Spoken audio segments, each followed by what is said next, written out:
ನಮಗೂ ಗೊತ್ತಿರಲಿಲ್ಲ ಕನ್ನಡಕ್ಕೆ ಅಷ್ಟು ಡಿಮಾಂಡ್ ಇದೆ ಅಂತ. ಎಸ್, ಶುಭೋದಯ, ಗುಡ್ ಮಾರ್ನಿಂಗ್ ಎಲ್ಲರಿಗೂ. Day two of marathon advance accounting. ಇವತ್ತು ಅಡ್ವಾನ್ಸ್ ಅಕೌಂಟಿಂಗ್ ಇರುತ್ತೆ, ಟ್ಯಾಕ್ಸೇಷನ್ ಇರುತ್ತೆ, ಅದಾದ್ಮೇಲೆ ಸಂಜೆ there will also be costing. Okay, day 2.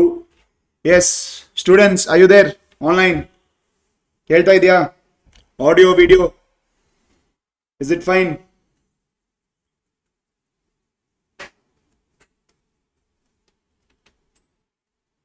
Good morning sir, good morning. Yes yes, you need to talk guys. Chat box ಅಲ್ಲಿ ಮಾತಾಡಬೇಕು. Yes, okay, good morning. ನೀನೇ ನಾವು ಏನ್ ಮಾಡಿದ್ರಿ? Amalgamation heavy weight chapter, 100% heavy weight chapter. Yes, ಇವತ್ತೇನ್ ಮಾಡ್ತೀವಿ? ಇನ್ನೊಂದು heavy weight chapter, consolidation. Yes yes yes, you need to talk. Yes, I can see Vaishnavi, Moksha, Arpita, Arun. Yes sir, audible. Okay, thank you. Yes, last 2 attempt ನೋಡಿದ್ರೆ ನೀವು, amalgamation ಇಂದನೂ 14 mark ಬಂದಿದೆ, consolidation ಇಂದನೂ 14 mark ಬಂದಿದೆ. This is excluding MCQs ಆನ್ ಕನ್ಸಿಡರೇ ಮಾಡಿಲ್ಲ ನಾವು. ಶೂರ್ಲಿ 1-2 ಕ್ವಶನ್ ಅಥವಾ 1 ಕ್ವಶನ್ ಆದ್ರೂ ಅಮಾಲ್ಗಮೇಷನ್, ಕನ್ಸಾಲಿಡೇಷನ್ 1 ಮಾರ್ಕ್ 2 ಮಾರ್ಕ್ ಎಲ್ಲಾರು ಇದ್ದೇ ಇರುತ್ತೆ. ಕರೆಕ್ಟ್? ಸೊ 14 + 14 28 ಮಾರ್ಕ್ಸ್ ಇದೇ 2 ಚಾಪ್ಟರ್ ಅಲ್ಲಿ ಇದೆ. Clear? So we will start with consolidation today. ಇವತ್ತು ಕನ್ಸಾಲಿಡೇಷನ್ ಇಂದ ಸ್ಟಾರ್ಟ್ ಮಾಡೋಣ.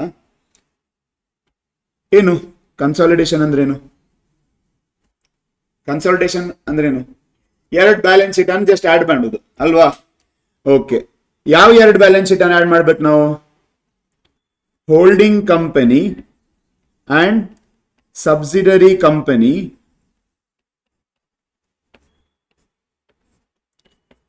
Financials added.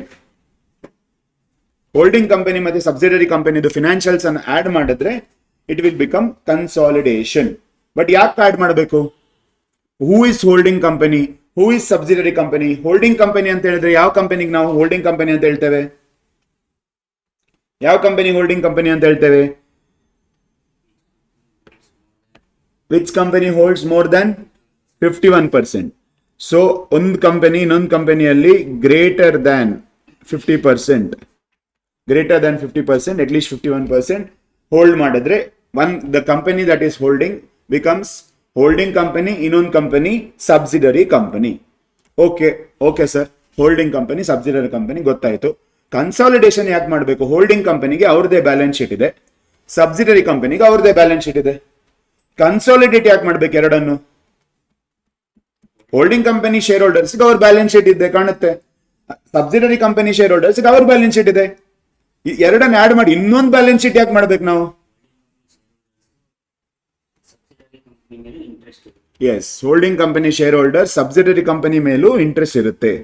For example, holding company balance sheet, horizontal balance sheet ಇರಲ್ಲ. Just for understanding purpose I am showing horizontal balance sheet.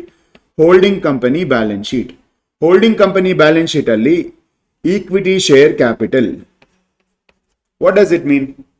ಅಂದ್ರೆ owners holding ಕಂಪನಿಯಲ್ಲಿ invest ಮಾಡಿದ್ದಾರೆ. ಈ ದುಡ್ಡು, invest ಮಾಡಿರೋ ದುಡ್ಡು, ಅದರಿಂದ ನಾವು ಏನೇ ಅರ್ನ್ ಮಾಡಿದ್ರು that belongs to owners. Owners belong ಆಗ್ಬೇಕದು. ಕರೆಕ್ಟಾ? So if owners have invested in this company, ನಾವು ಈಗ ಏನಾಗುತ್ತೆ? whatever happens in this company, they are supposed to be getting information about it. Okay, ಈ ಹೋಲ್ಡಿಂಗ್ ಕಂಪನಿ ಏನ್ ಮಾಡಿದೆ ಈಗ? Holding company subsidiary ಕಂಪನಿಯಲ್ಲಿ ಇನ್ವೆಸ್ಟ್ ಮಾಡಿದೆ. Holding company has invested in subsidiary company. ಕರೆಕ್ಟಾ? ಓಕೆ, ಆಗೇನಾಯ್ತು? ಇಲ್ಲಿ ಈಕ್ವಿಟಿ ಶೇರ್ ಕ್ಯಾಪಿಟಲ್ ಏನಿದೆ subsidiary ಕಂಪನಿಯಲ್ಲಿ, one of the shareholders is holding company. Holding company is one of the shareholders in that. Correct? ಹಾಗಾದ್ರೆ subsidiary ಕಂಪನಿಯಲ್ಲಿ ಏನಾಗ್ತಾ ಇದೆ ಅದು ಹೋಲ್ಡಿಂಗ್ ಕಂಪನಿಗೆ ಗೊತ್ತಾಗಬೇಕು. ಕರೆಕ್ಟಾ? ಹೋಲ್ಡಿಂಗ್ ಕಂಪನಿ ಅಂತ ಹೇಳಿದ್ರೆ ಹೋಲ್ಡಿಂಗ್ ಕಂಪನಿ ಶೇರ್ ಹೋಲ್ಡರ್ಸ್ ಗೊತ್ತಾಗಬೇಕು. ಸಬ್ಸಿಡರಿ ಕಂಪನಿಯಲ್ಲಿ ಯಾವುದೇ ಆಕ್ಟಿವಿಟೀಸ್ ಆದ್ರೆ, ಪ್ರಾಫಿಟ್ ಆದ್ರೆ, ಲಾಸ್ ಆದ್ರೆ, ಏನಾದ್ರೂ ಸಬ್ಸಿಡರಿ ಕಂಪನಿಯಲ್ಲಿ ಆದದ್ದು ಹೋಲ್ಡಿಂಗ್ ಕಂಪನಿ ಗೊತ್ತಾಗಬೇಕು. ಹೋಲ್ಡಿಂಗ್ ಕಂಪನಿ ಅಂತ ಹೇಳಿದ್ರೆ ಹೋಲ್ಡಿಂಗ್ ಕಂಪನಿ ಶೇರ್ ಹೋಲ್ಡರ್ಸಿಗೂ ಗೊತ್ತಾಗಬೇಕು. ಕರೆಕ್ಟಾ? ಸೊ ಈಗೇನ್ ಮಾಡ್ತೇವೆ ನಾವು, ದೇರ್ ಫೋರ್, ಓಕೆ, ನೀವು ಕೇಳ್ಬೋದು sir subsidiary company balance sheet ಇದೆಯಲ್ಲ, ಹೋಲ್ಡಿಂಗ್ ಕಂಪನಿ ಶೇರ್ ಹೋಲ್ಡರ್ಸ್ ಕೊಟ್ಬಿಡಿ, ಅದ್ರಲ್ಲಿ ನೋಡ್ಲಿ ಅವರು, ಗೊತ್ತಾಗುತ್ತಾಗ. But there might be situations. ಈಗ ಹೋಲ್ಡಿಂಗ್ ಕಂಪನಿ ಹತ್ರ 10 ಸಬ್ಸಿಡರಿ ಕಂಪನಿ ಇದ್ರೆ 10 ಬ್ಯಾಲೆನ್ಸ್ ಶೀಟ್ ಕೊಟ್ರೆ ಶೇರ್ ಹೋಲ್ಡರ್ಸ್ ಅದು ಓದಿ ಮುಗಿಸುವಾಗ ನೆಕ್ಸ್ಟ್ AGM ಬರುತ್ತೆ. ಕರೆಕ್ಟಾ? ನೆಕ್ಸ್ಟ್ AGM ಬರುತ್ತೆ, ಅವ್ರು ಓದಿ ಮುಗಿಸುವಾಗ ಅರ್ಥ ಮಾಡ್ಕೊಳ್ಳುವಾಗ ನೆಕ್ಸ್ಟ್ AGM ಬರುತ್ತೆ. ಸೊ ಏನ್ ಮಾಡ್ತೇವೆ ನಾವು, we prepare consolidated balance sheet or consolidated P&L. ಇಲ್ಲೇನಾಗುತ್ತೆ, ಈಗ ಎರಡೂ ಕಂಪನಿದು ಇನ್ಫಾರ್ಮೇಶನ್ ವಿಲ್ ಬಿ ಮರ್ಜ್ಡ್.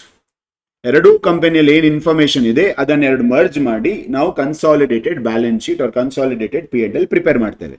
ಇಲ್ಲಿ ಈಗ ಇದನ್ನ ಹೋಲ್ಡಿಂಗ್ ಕಂಪನಿ ಶೇರ್ ಹೋಲ್ಡರ್ಸ್ ಕೊಟ್ರೆ ಅವರಿಗೆ ಒಂದೇ ಜಾಗದಲ್ಲಿ ಹೋಲ್ಡಿಂಗ್ ಕಂಪನಿದು ರಿಸಲ್ಟ್ ಪ್ಲಸ್ ಸಬ್ಸಿಡರಿ ಕಂಪನಿದು ರಿಸಲ್ಟ್ ಸಿಗುತ್ತೆ. ಅವ್ರು ಹಾಕಿದ ದುಡ್ಡಿಂದ ಹೋಲ್ಡಿಂಗ್ ಕಂಪನಿಯಲ್ಲಿ ಏನಾಗ್ತಾ ಉಂಟು, ಸಬ್ಸಿಡರಿ ಕಂಪನಿಯಲ್ಲಿ ಏನಾಗ್ತಾ ಉಂಟು, ಎರಡು ಗೊತ್ತಾಗುತ್ತೆ. Clear?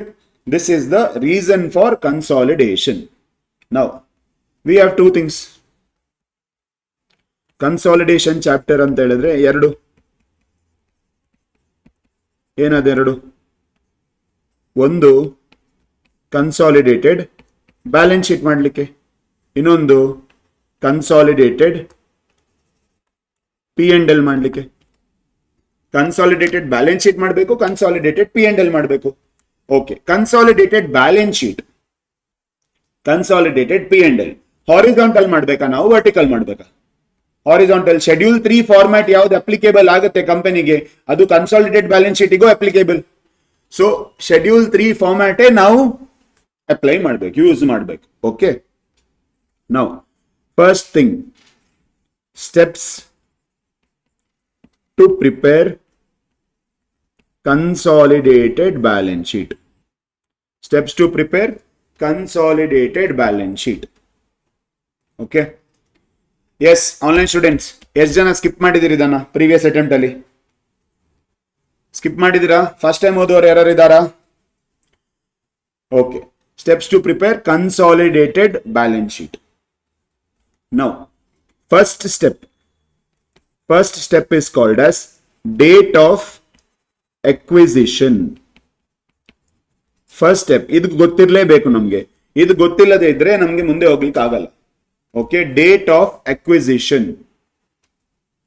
Okay, what is date of acquisition? ನಾವು ಫಸ್ಟ್ ಟೈಮ್ ಶೇರ್ ಪರ್ಚೇಸ್ ಮಾಡಿದ್ವಿ, ಹೋಲ್ಡಿಂಗ್ ಕಂಪನಿ ಸಬ್ಸಿಡರಿ ಕಂಪನಿಯಲ್ಲಿ ಶೇರ್ ಪರ್ಚೇಸ್ ಮಾಡಿದೆ, ಅದು ಡೇಟ್ ಆಫ್ ಅಕ್ವಿಸಿಷನ್ ಅಲ್ಲ. What is date of acquisition? Date on which holding subsidiary relationship is formed. Date on which holding subsidiary relationship was formed. Okay, ಇದು very important. Date of acquisition ಅಂತ ಹೇಳಿದ್ರೇನು? ಯಾವ ಡೇಟ್ಗೆ holding company ಮತ್ತೆ subsidiary company relationship form ಆಯ್ತು ಅದು date of acquisition. So ಈಗ ನಾವು ಒಂದು example ತಕೊಂಡ್ರೆ, ನಮ್ಮ ಹತ್ರ ಈಗ ಎಚ್ ಲಿಮಿಟೆಡ್ ಇದೆ, ಎಸ್ ಲಿಮಿಟೆಡ್ ಇದೆ. ಎಚ್ ಲಿಮಿಟೆಡ್ ಮತ್ತೆ ಎಸ್ ಲಿಮಿಟೆಡ್, ಕರೆಕ್ಟ್? ಈಗ H limited S limited, understand this. H limited ಏನ್ ಮಾಡಿದೆ? 1/4/2020ಗೆ 20% ಶೇರ್ಸ್ ಪರ್ಚೇಸ್ ಮಾಡಿದೆ. 1/4/2021ಗೆ ಇನ್ನೊಂದು 10% ಶೇರ್ಸ್ ಪರ್ಚೇಸ್ ಮಾಡಿದ್ದಾರೆ. 1/4/2022ಗೆ ಇನ್ನೊಂದು 20% ಶೇರ್ಸ್ ಪರ್ಚೇಸ್ ಮಾಡಿದ್ದಾರೆ. 1/4/2023ಗೆ ಇನ್ನೊಂದು 10% ಶೇರ್ಸ್ ಪರ್ಚೇಸ್ ಮಾಡಿದ್ದಾರೆ. 1/4/2024ಗೆ ಇನ್ನೊಂದು 15% ಶೇರ್ಸ್ ಪರ್ಚೇಸ್ ಮಾಡಿದ್ದಾರೆ. ಈಗ ಇಲ್ಲಿ ಡೇಟ್ ಆಫ್ ಎಕ್ವಿಸಿಷನ್ ಯಾವುದು? Yes, online YouTube people, what is the date of acquisition? ಯಾವುದು? 1/4/2023 1/4/2020 date of acquisition. Oh sir ನಾನು ಫಸ್ಟ್ ಟೈಮ್ ಪರ್ಚೇಸ್ ಮಾಡಿದ್ದು 1/4/2020, ಇದೇ ನನ್ನ date of acquisition. Is it correct? ಹೌದಾ? Is it 1/4/2020? 1/4/2022. Is it correct? No. The date of acquisition is 1/4/2023. 1/4/2023 is your date of acquisition. Yes, correct. 1/4 no. 1/4/2022 ಅಲ್ಲ. ಯಾರೆಲ್ಲ 1/4/2022 ಹೇಳ್ತಿದ್ದೀರಾ ಅದು wrong. 1/4/2023. Understand the logic. ಇಲ್ಲಿ ಎಷ್ಟು ಪರ್ಸೆಂಟ್ ಇದೆ ನಮ್ಮ ಹತ್ರ? 20%. ಇಲ್ಲೇನಾಯ್ತು? 30% ಆಯ್ತು. ಇಲ್ಲೇನಾಯ್ತು? 50% ಆಯ್ತು.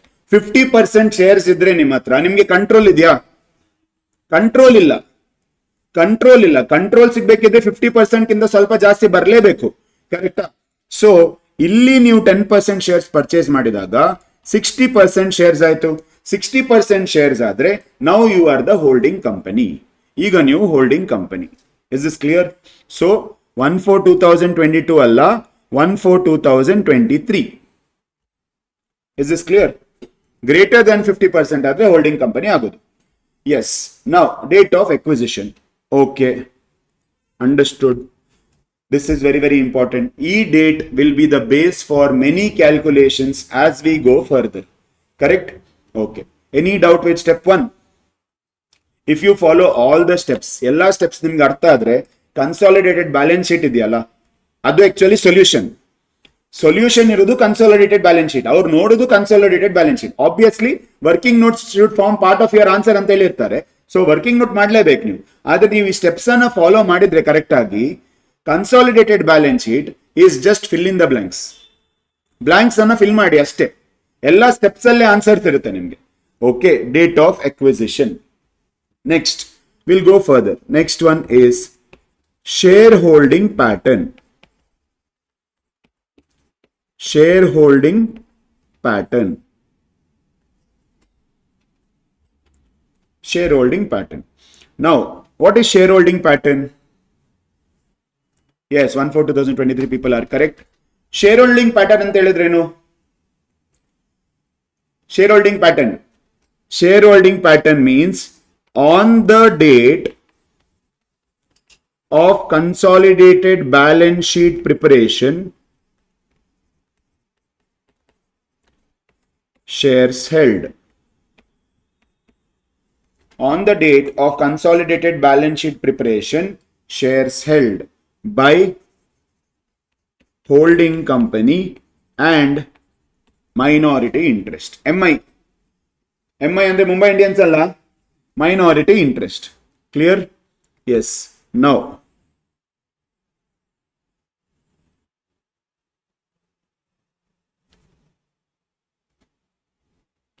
we'll continue with the same example.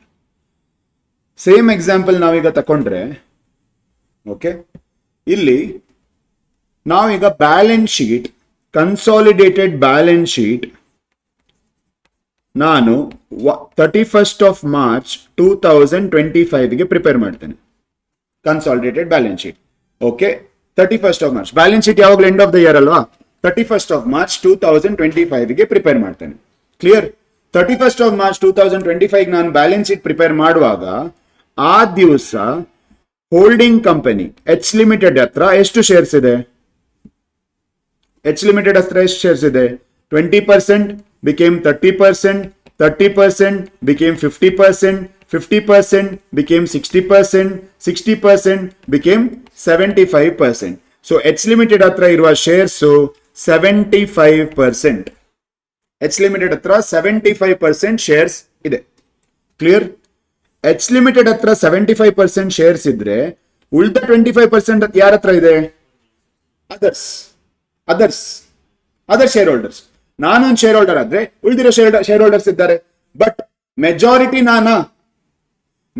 ನಾನಾ. ಸೊ ಕನ್ಸಾಲಿಡೇಷನ್ ಅಲ್ಲಿ ಉಳಿದಿರೋ ಶೇರ್ ಹೋಲ್ಡರ್ಸ್ಗೆ we call them as minority interest. Majority interest ನನ್ನ ಹತ್ರನೇ ಉಂಟು.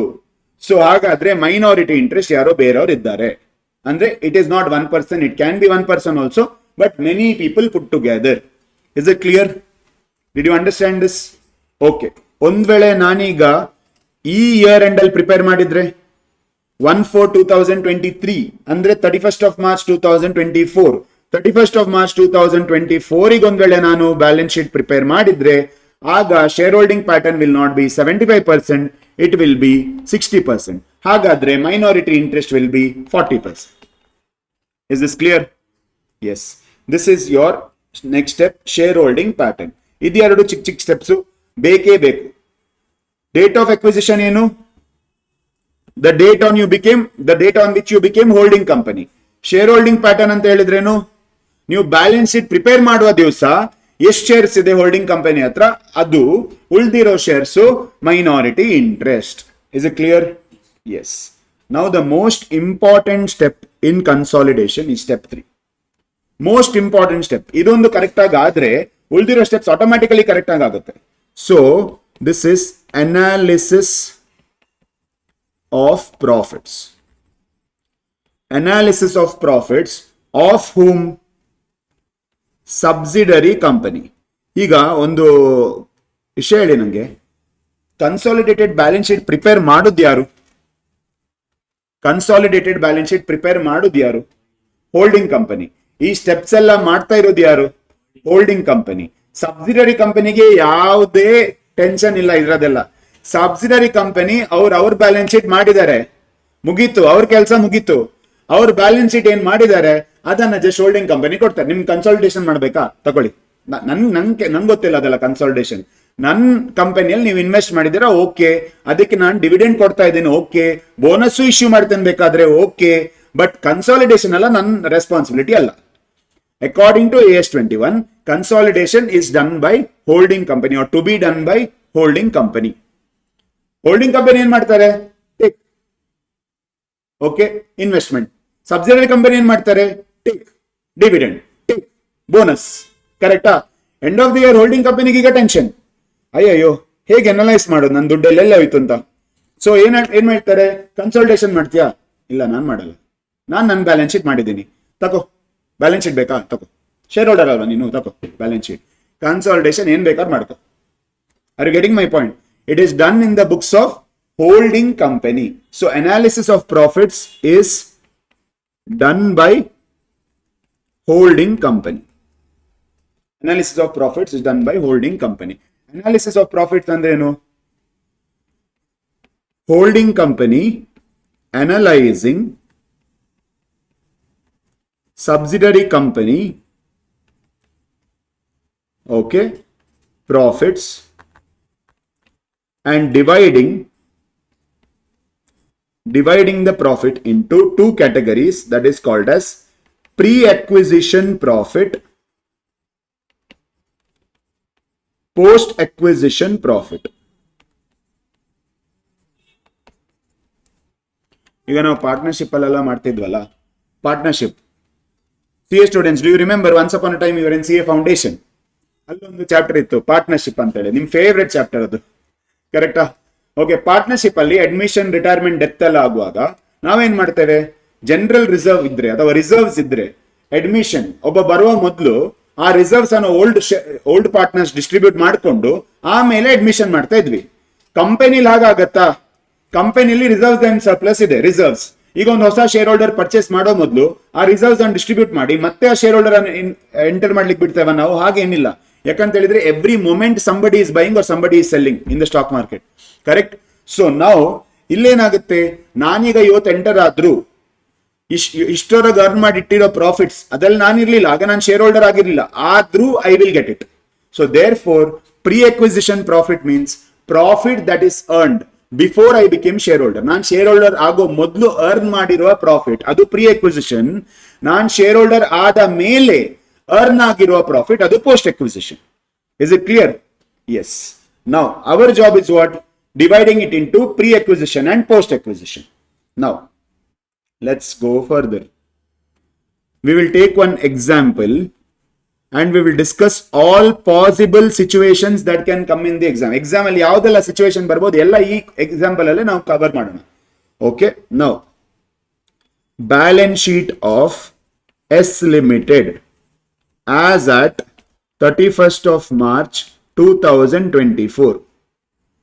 S Limited is the subsidiary company. Clear? Now, balance sheet ಅಲ್ಲಿ ಏನೇನಿರುತ್ತೆ?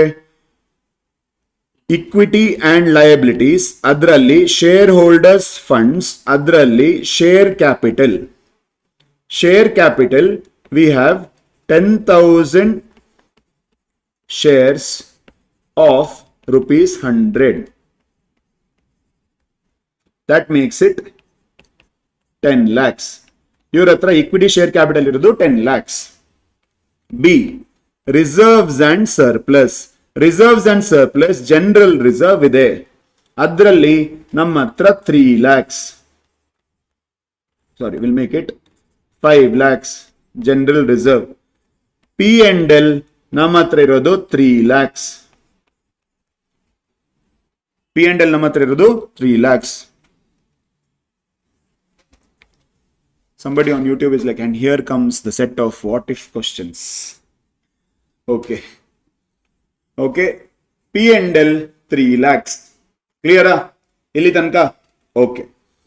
Now, on 1/4/2023, H Limited is the holding company,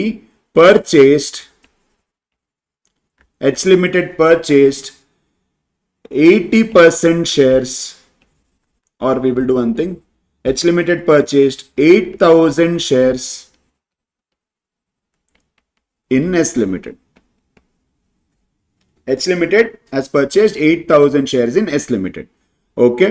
Now, 1/4/2023, general reserve ಅಲ್ಲಿ already balance ಇತ್ತು 3 ಲಕ್ಷ. P&L ಅಲ್ಲಿ already balance ಇತ್ತು 2 lakh. Possible? ನಾವು ಎಂಟರ್ ಆಗೋ ದಿವಸ ಅವರೇನು ಝೀರೋ ಬ್ಯಾಲೆನ್ಸ್ ಅಲ್ಲಿ ಇಲ್ಲ, ಅವ್ರ ಹತ್ರ ಸ್ವಲ್ಪ ಬ್ಯಾಲೆನ್ಸ್ ಇದೆ. ಸೊ ನಾವು ಎಂಟರ್ ಆಗೋ ದಿವಸ ಅವ್ರ ಹತ್ರ ಈ ಸಿಚುವೇಶನ್ ಇದೆ. This is the example. ಈ ಎಕ್ಸಾಂಪಲ್ ಇಟ್ಕೊಂಡು ನಾವು ಎಲ್ಲಾ ಸಿಚುವೇಶನ್ಸ್ ಅನ್ನು ಕವರ್ ಮಾಡಬೇಕು. ಯಾವ್ದೆಲ್ಲ ಸಿಚುವೇಶನ್ಸ್ ಬರುತ್ತೆ analysis of profits. Okay, if analysis of profits correct ಆದ್ರೆ ನಿಮ್ದು okay next steps everything is chain reaction. So ನೀವು ಅನ್ಕೊಳ್ಬಹುದು ಸ್ಟೆಪ್ ಬೇಸ್ಡ್ ಮಾರ್ಕಿಂಗ್ ಸಿಸ್ಟಮ್ ಇದೆ, ಈ ಸ್ಟೆಪ್ ರಾಂಗ್ ಆದ್ರೆ ಎಲ್ಲ ಸ್ಟೆಪ್ಸ್ ರಾಂಗ್ ಆಗುತ್ತೆ. ಕ್ಲಿಯರ್? So let's continue. ಈಗ ನಾನೀಗ ಅನಲೈಸ್ ಮಾಡಬೇಕಿದ್ರೆ first step, first situation. Okay, if I have to analyse the profits, ಏನ್ ಮಾಡ್ತೇನೆ ನಾನೀಗ? Analysis of profits. ಪ್ರಾಫಿಟ್ಸ್ ಎಷ್ಟು? ಪ್ರಾಫಿಟ್ ಇಸ್ ಜನರಲ್ ರಿಸರ್ವ್ ಅಲ್ಲಿ ಎಷ್ಟಿದೆ? ಈಗ ಜನರಲ್ ರಿಸರ್ವ್ ಅಲ್ಲಿ ನಮ್ಮ ಹತ್ರ 5 lakh. Correct? General reserve 5 lakh. ಹಾಗಾದ್ರೆ when we analyze, okay, date of acquisition ಯಾವುದು ನಮ್ದು? ಡೇಟ್ ಆಫ್ ಅಕ್ವಿಸಿಷನ್ ನೋಡಿ, ಇಲ್ಲಿ 1/4/2023 ಗೆ ಪರ್ಚೇಸ್ ಮಾಡಿದ್ದೇವೆ. Date of acquisition is 1/4/2023. 8,000 shares purchase ಮಾಡಿದ್ದೇವೆ. ಹಾಗಾದ್ರೆ ಶೇರ್ ಹೋಲ್ಡಿಂಗ್ ಪ್ಯಾಟರ್ನ್ 80%, ಇನ್ನೊಬ್ಬರಿಗೆ ಅಂದ್ರೆ ಮೈನಾರಿಟಿ ಇಂಟ್ರೆಸ್ಟ್ ಗೆ 20%. ಕ್ಲಿಯರ್? ಸೊ ನಾವು ಜನರಲ್ ರಿಸರ್ವ್ ಅಲ್ಲಿ 5 ಲಕ್ಷ ಈಗ ಉಂಟು, ಈಗ 5 ಲಕ್ಷ ಉಂಟು. On the date of acquisition ಎಷ್ಟಿತ್ತು? ಡೇಟ್ ಆಫ್ ಎಕ್ವಿಸಿಷನ್ ಗೆ ಎಷ್ಟಿತ್ತು? 3 ಲಕ್ಷ ಇತ್ತು. ಕರೆಕ್ಟಾ? ಇಲ್ಲಿ ನೋಡಿ, ಈಗ 5 ಲಕ್ಷ ಉಂಟು. ನಾವು ಕನ್ಸಾಲಿಡೇಟೆಡ್ ಬ್ಯಾಲೆನ್ಸ್ ಶೀಟ್ ಪ್ರಿಪೇರ್ ಮಾಡೋದು ಯಾವಾಗ? ಈಗ ನಾವು ಮಾಡ್ತಾ ಇರುವಾಗ 5 ಲಕ್ಷ ಉಂಟು. ಕರೆಕ್ಟಾ? ನಾವು ಪರ್ಚೇಸ್ ಮಾಡಿದ ದಿವಸ 3 ಲಕ್ಷ ಇತ್ತು. Starting of the year 3 lakh ಇತ್ತು. ಆ ದಿವಸ ನಾನು ಶೇರ್ ಹೋಲ್ಡರೇ ಅಲ್ಲ, ನಾನು ಬರುವಾಗ್ಲೇ 3 ಲಕ್ಷ ಇದೆ. ದಟ್ ಮೀನ್ಸ್ ಹಾಗಾದ್ರೆ ನನ್ಗೆ ಇದು pre acquisition profit.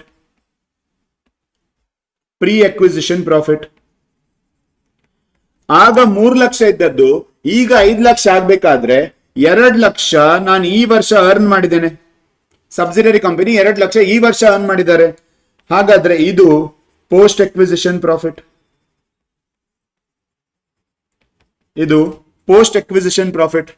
Are you getting this? So pre-acquisition profit, post-acquisition profit. Okay, sir. ಯಾಕೆ ಅಧಿಕ ಪ್ರಸಂಗ? 5 ಲಕ್ಷ ಫುಲ್ ಪ್ರಾಫಿಟ್ ಅಲ್ವಾ? ಅದನ್ನ 3 ಲಕ್ಷ 2 ಲಕ್ಷ ಅಂತ ಸೆಪರೇಟ್ ಮಾಡೋದು ಯಾಕೆ? Pre-acquisition profit is of capital nature. Remember capital and revenue expenditures or capital and revenue receipts. Pre-acquisition profit is of capital nature. ಅದು repeatedly ಸಿಗಲ್ಲ ನಮ್ಗೆ. Post acquisition profit is of revenue nature. Pre acquisition profit should not go into P&Ls. Post acquisition profit will be the one which is going into P&L. That is why we are separating. Capital item treatment different, revenue item treatment is different. Clear? Now, first question. ಇದರಲ್ಲಿ ಸಾರಿ general reserve ಆದ್ಮೇಲೆ P&L ಕೂಡ ಇದೆ. P&L ಅಲ್ಲಿ ಎಷ್ಟಿತ್ತು? P&L ಅಲ್ಲಿ on the date of preparation ಎಷ್ಟಿದೆ? 3 lakhs. On the date of acquisition ಎಷ್ಟಿತ್ತು? 2 lakhs. So P&L 3 lakhs. ಮೊದಲು 2 lakhs ಇತ್ತು. ಹಾಗಾದ್ರೆ 2 lakh will be pre and 1 lakh will be post. 2 lakh will be pre and 1 lakh will be post. ಅರ್ಥ ಆಯ್ತಾ? Is it clear? Students, are you there? Okay. Next, second, what if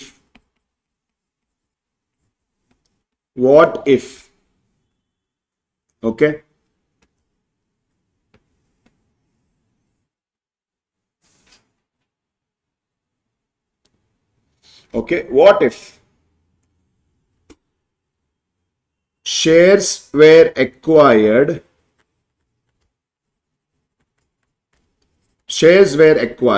on 1/7/2023. ಇಲ್ಲೇನು ಹೇಳಿದ್ದೇವೆ? Date of acquisition 1/4/2023. What if shares are acquired on 1/7/2023?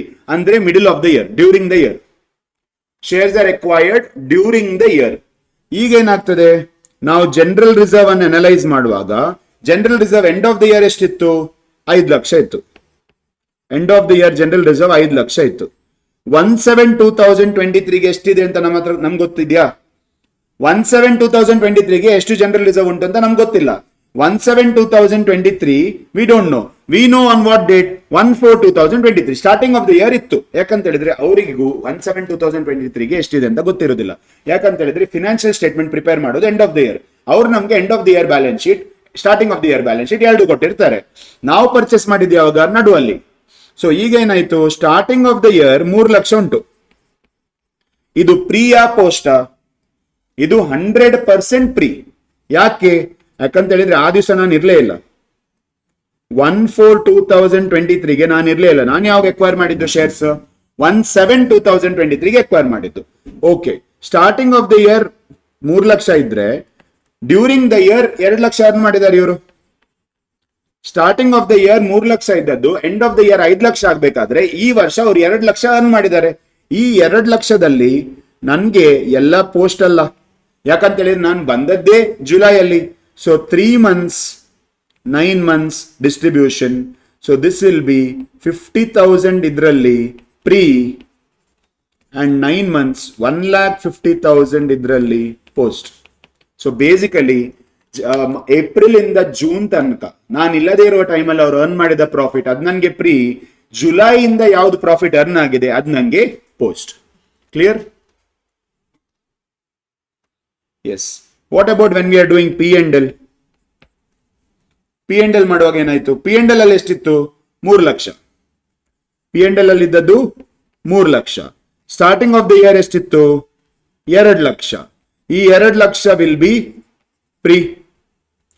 2 lakh ಇದ್ದದ್ದು 3 ಲಕ್ಷ ಆಗ್ಬೇಕಾದ್ರೆ 2 ಲಕ್ಷ ಇದ್ದದ್ದು 3 ಲಕ್ಷ ಆಗ್ಬೇಕಾದ್ರೆ ಅವರು 1 lakh earn ಮಾಡಿದ್ದಾರೆ.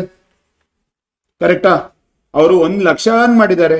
ಅವ್ರು 1 ಲಕ್ಷ ಅರ್ನ್ ಮಾಡಿದ್ರೆ ನಾವಿದ್ವಾ ಇಡೀ ವರ್ಷ? ನಾವು ಬಂದದ್ದೇ ಜುಲೈಯಲ್ಲಿ. ಸೊ ಇದರಲ್ಲೂ 3 months 9 months you have to analyze. So 25,000 will also be pre, 75,000 will be post. Is it clear? Yes. 25,000 pre, 75,000 will be post. ಅರ್ಥ ಆಯ್ತಾ? Yes. Next, we will go into the next situation. ಹಾಗಾದ್ರೆ ನಮ್ಗೆ ಈಗ ಒಂದು ವಿಷಯ ಅರ್ಥ ಆಯ್ತು. ಒಂದ್ ವೇಳೆ shares middle of the year or during the year acquire ಆದ್ರೆ ಆ ವರ್ಷದ ಪ್ರಾಫಿಟ್ ಅನ್ನು ಕೂಡ ನಾವು ಪ್ರೀ ಅಂಡ್ ಪೋಸ್ಟ್ ಅಂತ ಸೆಪರೇಟ್ ಮಾಡ್ಕೊಳ್ಬೇಕು. ಆ ವರ್ಷದ ಪ್ರಾಫಿಟ್ ಕೂಡ ಪ್ರೀ ಅಂಡ್ ಪೋಸ್ಟ್ ಅಂತ ಸೆಪರೇಟ್ ಮಾಡ್ಕೊಳ್ಬೇಕು. Clear? Yes. Next, going into the third situation.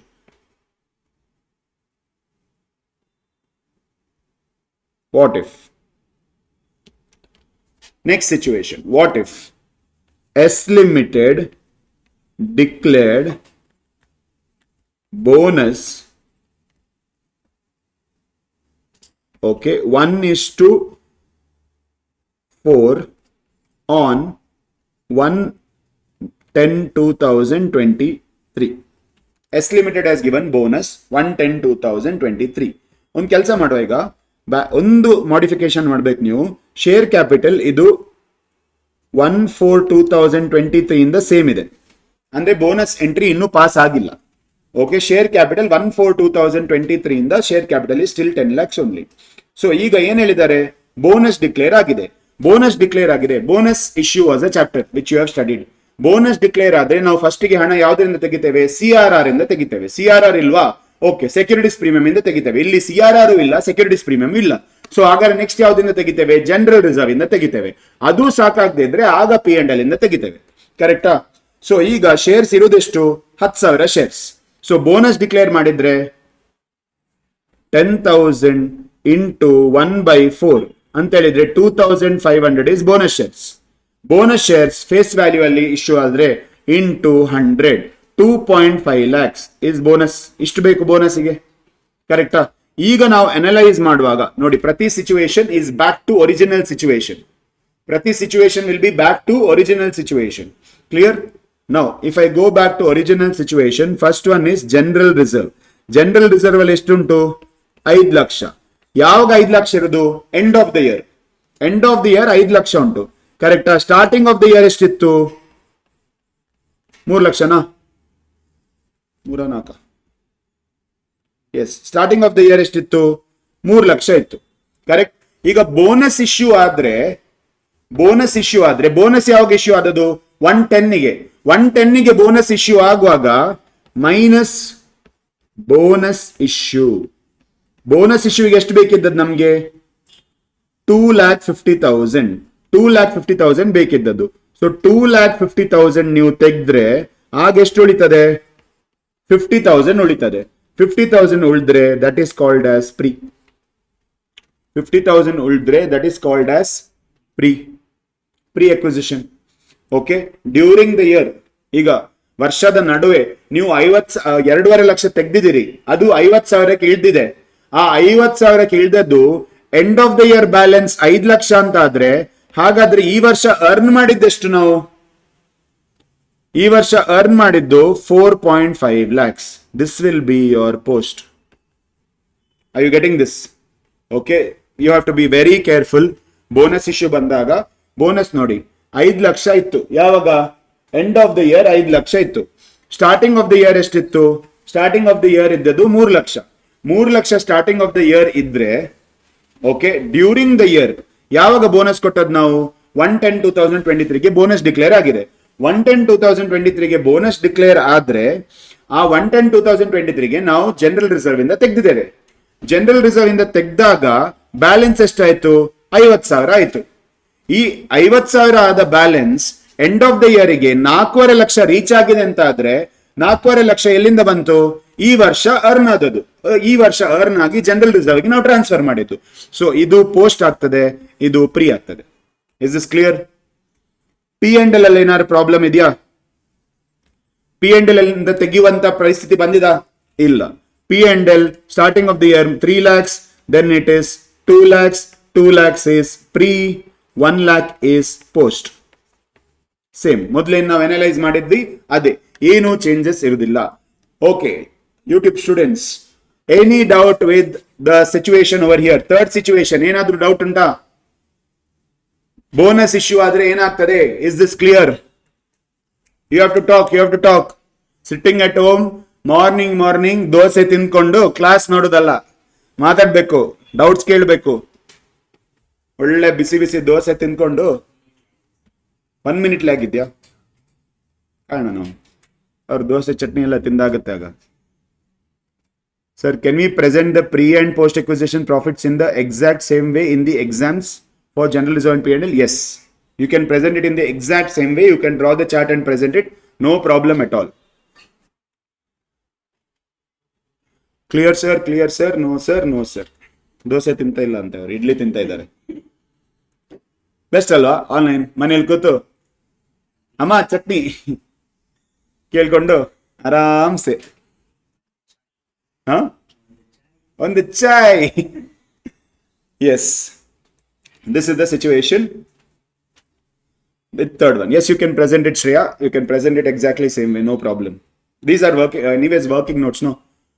Working notes should form part of your answer. How you derive the answer, they will check. What institute it does is the same charts, they will do it in a table. That's the difference. Yes, let's go into the fourth situation. We'll go into fourth situation. Fourth situation yaudu? What if? Next what if question. Bonus ನಾವು ನೋಡಿದ್ವಾ ಈಗ? Bonus declared in the ratio 1:2. ಮೊದಲೆಷ್ಟಿತ್ತು? 1:4 ಇತ್ತು. Bonus declared in the ratio 1:2. 1:2 on 1/10/2023 ಅಂದ್ರೆ during the year 1:2 ratio ಅಲ್ಲಿ ಅವರು declare ಮಾಡಿದ್ದಾರೆ bonus. Okay, bonus declare ಮಾಡಿದ್ದಾರೆ. So now understand this. Shares ಎಷ್ಟಿತ್ತು ನಮ್ಮ ಹತ್ರ? ಶೇರ್ಸ್ ಇದ್ದದೆಷ್ಟು? ಶೇರ್ಸ್ ಇದ್ದದ್ದು 10,000 ಅಲ್ವಾ? 10,000 ಶೇರ್ಸ್ ಅವರು ಬೋನಸ್ ಅಟ್ ದ ರೇಷಿಯೋ 1:2 ಮಾಡಿದ್ರೆ ಇಟ್ ವಿಲ್ ಬಿಕಮ್ 5,000 ಶೇರ್ಸ್ ಅಲ್ವಾ? 5,000 ಶೇರ್ಸ್ ಇದು ಫೇಸ್ ವ್ಯಾಲ್ಯೂ ಎಷ್ಟು? 100 ರೂಪಾಯಿ. ಹಾಗಾದ್ರೆ ನಮ್ಗೆ 5 ಲಕ್ಷ ರೂಪಾಯಿ ಬೇಕು ಬೋನಸ್ಗೆ. 5 ಲಕ್ಷ ರೂಪಾಯಿ ಬೋನಸ್ ಸಿಗ್ಬೇಕು. General reserve analysis. General reserve ಅಲ್ಲಿ ಎಂಡ್ ಆಫ್ ದ ಇಯರ್ ಎಷ್ಟಿತ್ತು? ಎಂಡ್ ಆಫ್ ದ ಇಯರ್ ಇದ್ದದ್ದು 5 ಲಕ್ಷ. ನಾವು don't think oh sir end of the year 5 ಲಕ್ಷ ಇದೆ, ಫುಲ್ ಯೂಸ್ ಮಾಡಬಹುದು ಜನರಲ್ ರಿಸರ್ವ್. ಇಲ್ಲ. ಸ್ಟಾರ್ಟಿಂಗ್ ಆಫ್ ದ ಇಯರ್ ಎಷ್ಟಿದ್ದದ್ದು? 3 ಲಕ್ಷ. ಓಕೆ, ಹಾಗಾದ್ರೆ ನಾವು ಬೋನಸ್ ಡಿಕ್ಲೇರ್ ಮಾಡುವಾಗ ಜನರಲ್ ರಿಸರ್ವ್ ಅಲ್ಲಿ ಇದ್ದದ್ದು ಬರೀ 3 ಲಕ್ಷ. So can I remove 5 lakhs from general reserve? Not possible. ಎಷ್ಟಿದೆ? 3 ಲಕ್ಷ. Remove that. ಆ 3 ಲಕ್ಷ ತೆಗಿರಿ. 0 ಆಯ್ತಾ? ಎಸ್. ಇನ್ನೂ ಬೇಕಾ ನಮ್ಗೆ ಬೋನಸ್ಗೆ? ಎಸ್. ಆಗೇನ್ ಮಾಡ್ತೇವೆ ನಾವು? P&L ಗೆ ಹೋಗ್ತೇವೆ. P&L ಅಲ್ಲಿ ಎಷ್ಟುಂಟು? 3 ಲಕ್ಷ. P&L ಅಲ್ಲಿ ಸ್ಟಾರ್ಟಿಂಗ್ ಆಫ್ ದ ಇಯರ್ ಎಷ್ಟಿತ್ತು? 2 ಲಕ್ಷ. So what I will do? I will remove from P&L bonus 2 lakhs. P&L ಕೂಡ ನಿಲ್ಲಾಯ್ತು. Starting of the year, okay, starting of the year general reserve ಅಲ್ಲಿ ಇತ್ತು 3 ಲಕ್ಷ, P&L ಅಲ್ಲಿ ಇತ್ತು 2 ಲಕ್ಷ. So during the year bonus ಕೊಡುವಾಗ ಆ 3 ಲಕ್ಷನೂ ಖಾಲಿ, 2 ಲಕ್ಷನೂ ಖಾಲಿ. ಆದ್ರೂ end of the year general reserve ಅಲ್ಲಿ 5 ಲಕ್ಷ ಇದೆ ಅಂತ ಹೇಳಿದ್ರೆ ಎಲ್ಲಿಂದ ಬಂತ 5 lakh? It is earned during the year, so it is post. P&L ಅಲ್ಲಿ ಎಂಡ್ ಆಫ್ ದ ಇಯರ್ ಪುನಃ 3 ಲಕ್ಷ ಬಂತ ಹೇಳಿದ್ರೆ it is earned during the year, that is also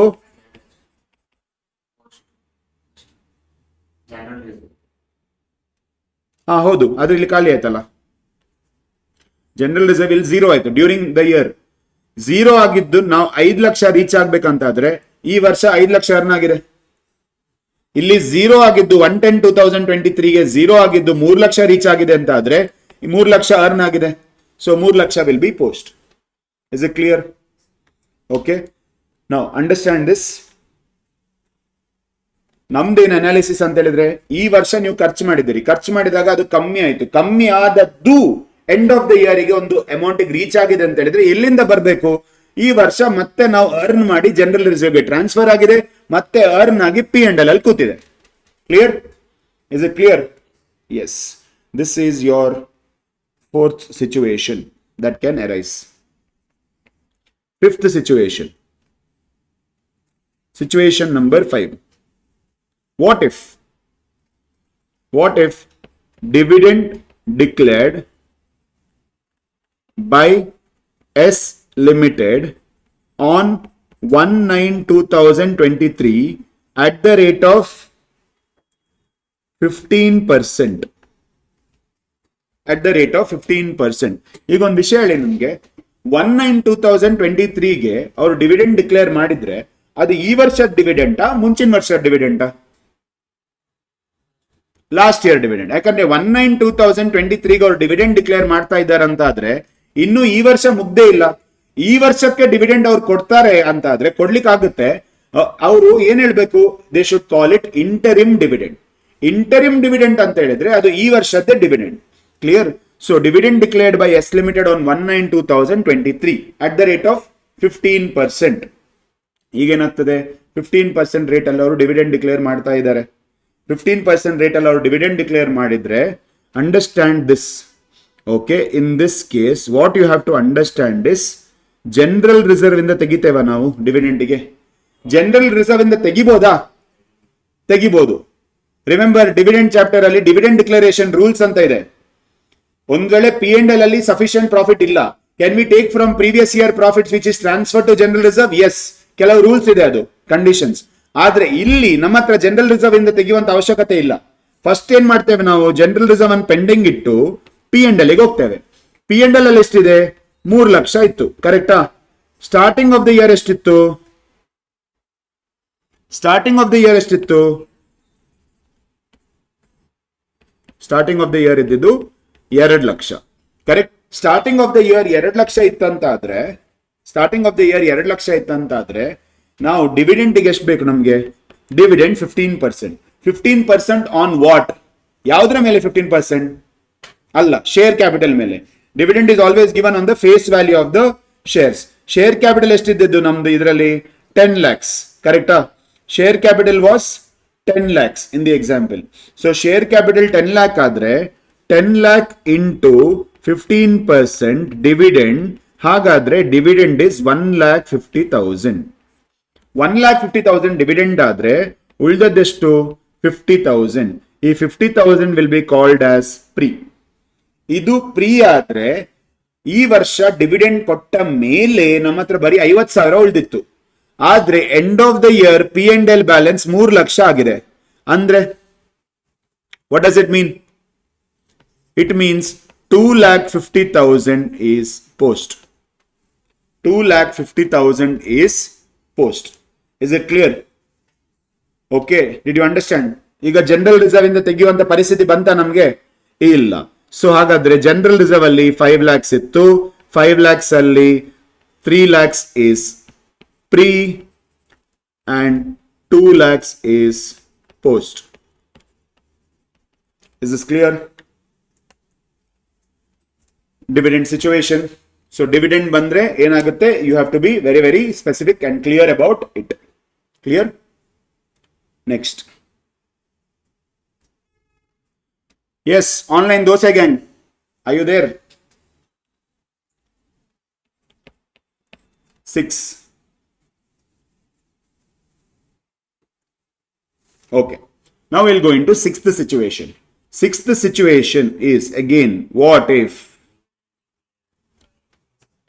Yes, dividend declared by S Limited on same date 1/9/2023 at the rate of 30%.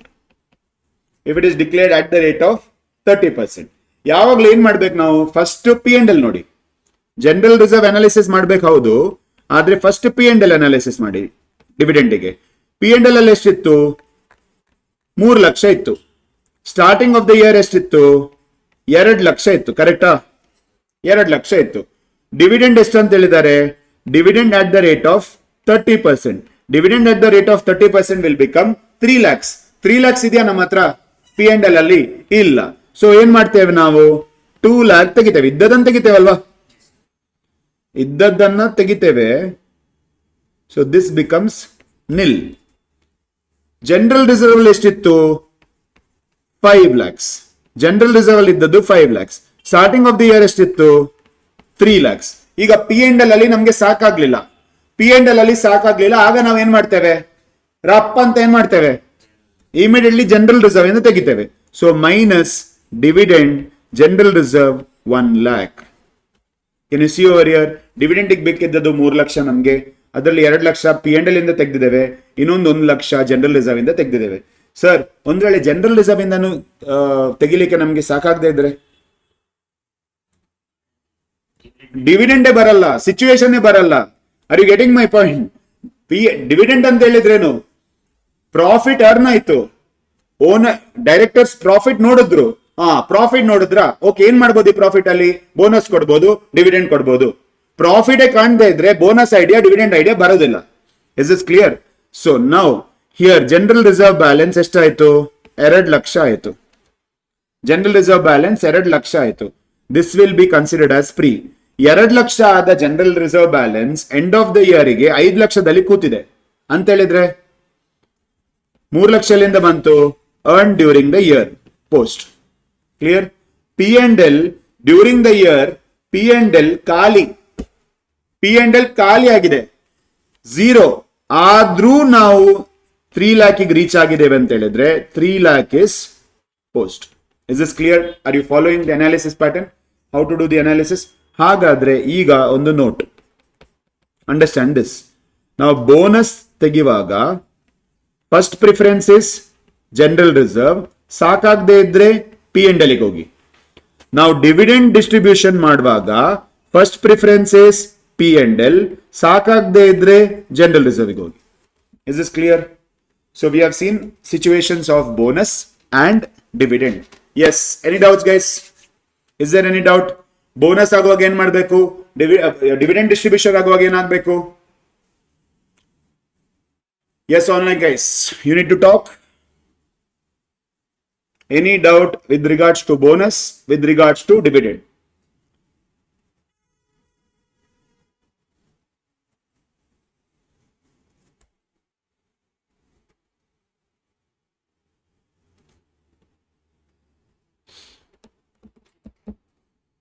ಎಷ್ಟು 1 ನಿಮಿಷ ಆಗಿದೆಯಾ?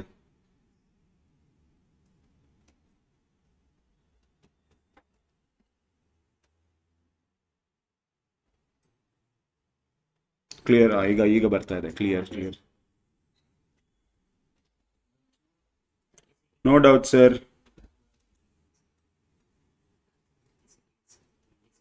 ಆಗ ಹೌದು.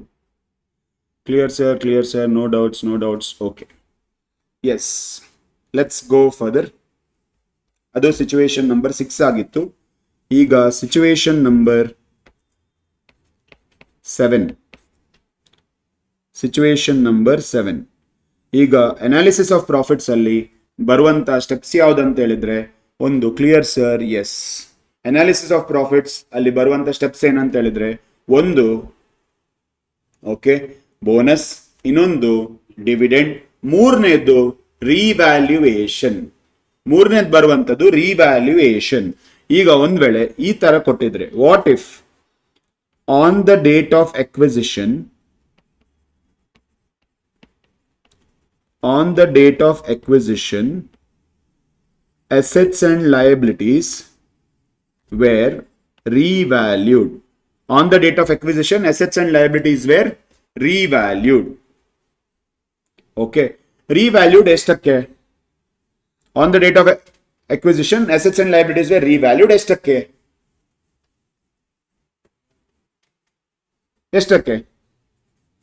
ಕೊಟ್ಟಿರ್ಬೇಕು. ಅವ್ರ ಕ್ವಶನ್ ಅಲ್ಲಿ ಕೊಟ್ಟಿರ್ಬೇಕು, ಇಲ್ಲ ನಮ್ಗೇನು ಮಾಡಕ್ಕಾಗಲ್ಲ.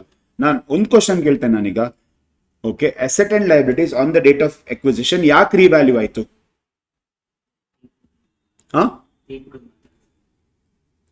ಎಸ್, ಟೀ ಕುಡಿದು ಮಾತಾಡ್ತಾರಲ್ವಾ? Yes, exactly, that is the point. ನಿನ್ನೆ ನಾವು ಅಮಾಲ್ಗಮೇಷನ್ ಅಲ್ಲಿ ನೋಡಿದ್ವಿ, ಎಕ್ವಿಸಿಷನ್ ಆಗುವಾಗ, ಶೇರ್ಸ್ ಪರ್ಚೇಸ್ ಮಾಡುವಾಗ ಅಮಾಲ್ಗಮೇಷನ್ ಅಲ್ಲಿ ಏನು 100% ಶೇರ್ಸ್ ಎಕ್ವೈರ್ ಆಗ್ತಾ ಇದೆ, ಕಂಪನಿನೇ ಎಕ್ವೈರ್ ಆಗ್ತದೆ. ಇಲ್ಲಿ there is a big chunk of shares acquired. ಆಗ ಎಕ್ವೈರ್ ಮಾಡುವಾಗ ಅವ್ರೇನ್ ಮಾಡ್ತಾರೆ? ಅಸೆಟ್ ಅಂಡ್ ಲಯಬಿಲಿಟಿ ಅನ್ನು ರಿವ್ಯಾಲ್ಯೂ ಮಾಡ್ತಾರೆ. ಯಾಕೆ ರಿವ್ಯಾಲ್ಯೂ ಮಾಡ್ತಾರೆ? Assets and liabilities are revalued to fix the price per share. Net asset calculate ಮಾಡಿ divide by the number of shares ಮಾಡಿದ್ರೆ ಅವರಿಗೆ ಎಕ್ಸಾಕ್ಟ್ ಅವರ ಕಂಪನಿ ಈಗದ್ದು ವ್ಯಾಲ್ಯೂ ಸಿಗುತ್ತೆ, ಪರ್ ಶೇರ್ ವ್ಯಾಲ್ಯೂ ಸಿಗುತ್ತೆ. ಆ ಪರ್ ಶೇರ್ ವ್ಯಾಲ್ಯೂ ಅನ್ನ ನಾನು ನಿಂಗೆ ಕೋಟ್ ಮಾಡ್ಬಿಡ್ತೇನೆ. ನಿಂಗೆ 60% ಶೇರ್ ಬೇಕಾ, 80% ಶೇರ್ ಬೇಕಾ, ಎಷ್ಟು ಕೊಡ್ಬೇಕು ನೀನು, ನಾನು ಕೋಟ್ ಮಾಡಿ ಹೇಳ್ತೇನೆ. Is that clear? So assets and liabilities were revalued to fix the price per share. So asset and liability revalue ಆಗಿದೆ. ಅವ್ರ ಬ್ಯಾಲೆನ್ಸ್ ಶೀಟ್ ಅಲ್ಲಿ ಚೇಂಜ್ ಮಾಡ್ತಾರ ಅವ್ರ ಅಸೆಟ್ ಅಂಡ್ ಲಯಬಿಲಿಟಿ ವ್ಯಾಲ್ಯೂ? ಇಲ್ಲ, ಜಸ್ಟ್ ಪ್ರೈಸ್ ಕ್ಯಾಲ್ಕುಲೇಟ್ ಮಾಡ್ಲಿಕ್ಕೆ ಅವರ ನೆಟ್ ಅಸೆಟ್ಸ್ ಕ್ಯಾಲ್ಕುಲೇಟ್ ಮಾಡಿ ಅವರು ಒಂದು ಪ್ರೈಸ್ ಅನ್ನು ಕೋಟ್ ಮಾಡಿದ್ದಾರೆ. ಅವರ ಬ್ಯಾಲೆನ್ಸ್ ಶೀಟ್ ಅಲ್ಲಿ asset and liability value change ಆಗ್ಲಿಲ್ಲ, ವ್ಯಾಲ್ಯೂ ಹಂಗೆ ಇದೆ. ಆದ್ರೆ ಈಗ ಕನ್ಸಾಲಿಡೇಟ್ ಮಾಡುವಾಗ ನಾನು ಓಲ್ಡ್ ವ್ಯಾಲ್ಯೂ ಅನ್ನ ನನ್ನ ಶೇರ್ ಹೋಲ್ಡರ್ಸ್ ತೋರಿಸಿದ್ರೆ ಅವ್ರೇನ್ ಹೇಳ್ತಾರೆ? ಅಸೆಟ್ ಅಂಡ್ ಲಯಬಿಲಿಟಿ ಇಷ್ಟಿದೆ ವ್ಯಾಲ್ಯೂ, ನೀನ್ ಯಾಕೆ ಇಷ್ಟು ಪ್ರೈಸ್ ಕೊಟ್ಟಿಯಾ ಶೇರಿಗೆ, ಕರೆಕ್ಟಾ? ಸೊ ನಾನೇನ್ ಮಾಡ್ಬೇಕು, ಅಸೆಟ್ ಅಂಡ್ ಲಯಬಿಲಿಟಿ ನಾನು ಯಾವ ವ್ಯಾಲ್ಯೂ ಮೇಲೆ ನಾನು ಶೇರ್ ಪ್ರೈಸ್ ಫಿಕ್ಸ್ ಮಾಡಿ ಶೇರ್ ಪ್ರೈಸ್ ಪೇ ಮಾಡಿದ್ದೆ, ಆ ವ್ಯಾಲ್ಯೂ ಈಗ ಕನ್ಸಾಲಿಡೇಟೆಡ್ ಬ್ಯಾಲೆನ್ಸ್ ಶೀಟ್ ಅಲ್ಲಿ ತೋರಿಸಬೇಕು. ಸಬ್ಸಿಡರಿ ಕಂಪನಿ ಬ್ಯಾಲೆನ್ಸ್ ಶೀಟ್ ಅಲ್ಲಿ ಅದೇ ಸಬ್ಸಿಡರಿ ಕಂಪನಿಗೆ ಯಾವುದೇ ಕನೆಕ್ಷನ್ ಇಲ್ಲ ಇದರ ಬಗ್ಗೆ, ಕರೆಕ್ಟಾ? ಹೋಲ್ಡಿಂಗ್ ಕಂಪನಿಯಲ್ಲಿ ಅವರ ಅಸೆಟ್ಸ್ ಅಂಡ್ ಲಯಬಿಲಿಟೀಸ್ ಇದೆ, ಅವರಿಗೂ ಇದಕ್ಕೆ ಯಾವುದು ಕನೆಕ್ಷನ್ ಇಲ್ಲ, ಅವ್ರು ಜಸ್ಟ್ ಶೇರ್ ಪ್ರೈಸ್ ಪೇ ಮಾಡಿದ್ದಾರೆ ಅಷ್ಟೇ. ಆದ್ರೆ ಕನ್ಸಾಲಿಡೇಷನ್ ಮಾಡುವಾಗ ಏನಾಗುತ್ತೆ, ನಾನೀಗ ಬಿಫೋರ್ ರಿವ್ಯಾಲ್ಯೂಯೇಷನ್ ಅಮೌಂಟ್ ಅಂತ ತಕೊಂಡ್ ಬಂದು ಇಲ್ಲಿ ತೋರಿಸಿದ್ರೆ ನಾನು ಶೇರ್ ಹೋಲ್ಡರ್ಸ್ ಏನ್ ಕೇಳ್ತಾರೆ, ಕನ್ಸಾಲಿಡೇಟೆಡ್ ಬ್ಯಾಲೆನ್ಸ್ ಶೀಟ್ ನೋಡುವಾಗ ನೀನು 30 rupees ಪರ್ ಶೇರ್ ಪೇ ಮಾಡಿದ್ಯಾ, ಆದ್ರೆ ಅವ್ರ assets and liabilities net asset ಮಾಡಿ ನಾವು ನೋಡುವಾಗ ಬರೀ 15 rupees ಬರ್ತಾ ಇದೆ. ಸೊ ಅವ್ರು ಆಕ್ಚುಲಿ ಅಗ್ರಿ ಆಗಿದ್ದು ಯಾವುದು, ಮಾರ್ಕೆಟ್ ವ್ಯಾಲ್ಯೂಗೆ. Market value of the assets are the real value of the assets, revalued value of the assets. So ಆ ವ್ಯಾಲ್ಯೂ ಅನ್ನ ನಾನೀಗ ಕನ್ಸಾಲಿಡೇಟೆಡ್ ಬ್ಯಾಲೆನ್ಸ್ ಶೀಟ್ ಅಲ್ಲಿ ತೋರಿಸಬೇಕು. ಕ್ಲಿಯರ್? ಸೊ ಫಾರ್ ಎಕ್ಸಾಂಪಲ್ ಇಲ್ಲ ಅವ್ರು ಹೇಳಿದ್ರೆ plant and machinery revalued upwards 2 lakhs. Plant and machinery revalued upwards 2 lakhs. Innondu furniture and fixtures revalued downwards 50,000. Do you understand why revaluation is happening? Yes. Furniture and fixtures revalued downwards. Ega depreciation rate, plant and machinery 10%, furniture and fixtures 5%. Plant and machinery 10%, furniture and fixtures 5%. Is it clear? Are you following this? Okay. Now what will happen? ಈಗ general reserve ನಾವು analyse ಮಾಡಿದ್ರೆ ಏನು difference ಇಲ್ಲ. General reserve analyse ಮಾಡಿದ್ರೆ ಏನು difference ಇಲ್ಲ. General reserve ಎಷ್ಟಿತ್ತು balance, 5 lakh ಇತ್ತಾ? ಸ್ಟಾರ್ಟಿಂಗ್ ಆಫ್ ದ ಇಯರ್ ಎಷ್ಟಿತ್ತು, 3 ಲಕ್ಷ ಇತ್ತಾ? ಇದು ಪ್ರೀ, ಇದು 2 ಲಕ್ಷ ಬಂದಿದ್ದು post. Is this clear? Now very important thing I have to tell you, understand this. ಯಾವಾಗ ರಿವ್ಯಾಲ್ಯೂಯೇಷನ್ ಬರ್ತದೆ ಕ್ವಶನ್ ಅಲ್ಲಿ, ಪಿ ಅಂಡ್ ಎಲ್ ಅನಾಲಿಸಿಸ್ ಮಾಡುವ ಮೊದಲು ನಾವೇನ್ ಮಾಡಬೇಕು, ರಿವ್ಯಾಲ್ಯೂಯೇಷನ್ ಇದು ಅನಾಲಿಸಿಸ್ ಮಾಡಬೇಕು. General reserve analysis, P and L analysis, usual order. General reserve analysis ಆದ್ಮೇಲೆ ರಿವ್ಯಾಲ್ಯೂಯೇಷನ್ ಇದ್ರೆ ರಿವ್ಯಾಲ್ಯೂಯೇಷನ್ ಅನಲೈಸ್ ಮಾಡಿ, ಆಮೇಲೆ ನೀವು ಪಿ ಅಂಡ್ ಎಲ್ ಅನಲೈಸ್ ಮಾಡಿ. Clear? Now if I am talking about revaluation, plant and machinery ಏನಾಯ್ತು, value ಮೇಲೋಯ್ತಾ ಕಳೆದೋಯ್ತಾ? Plant and machinery revalued upwards. ಹಾಗಾದ್ರೆ plant and machinery value has become 2 lakhs. Clear? Furniture and fixtures. ಈಗ ಇದು profit loss?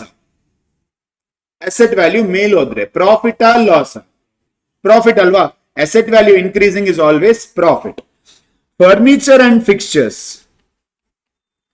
Value ಕಮ್ಮಿ ಆಗಿದೆ, so ಅದು profit loss? ಅದು loss, ಕರೆಕ್ಟಾ? So ಈಗ 1,50,000 net situation, net 1,50,000.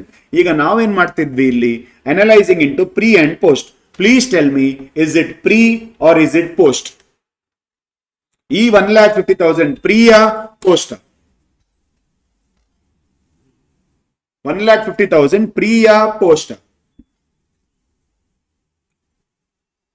What is it? Correct.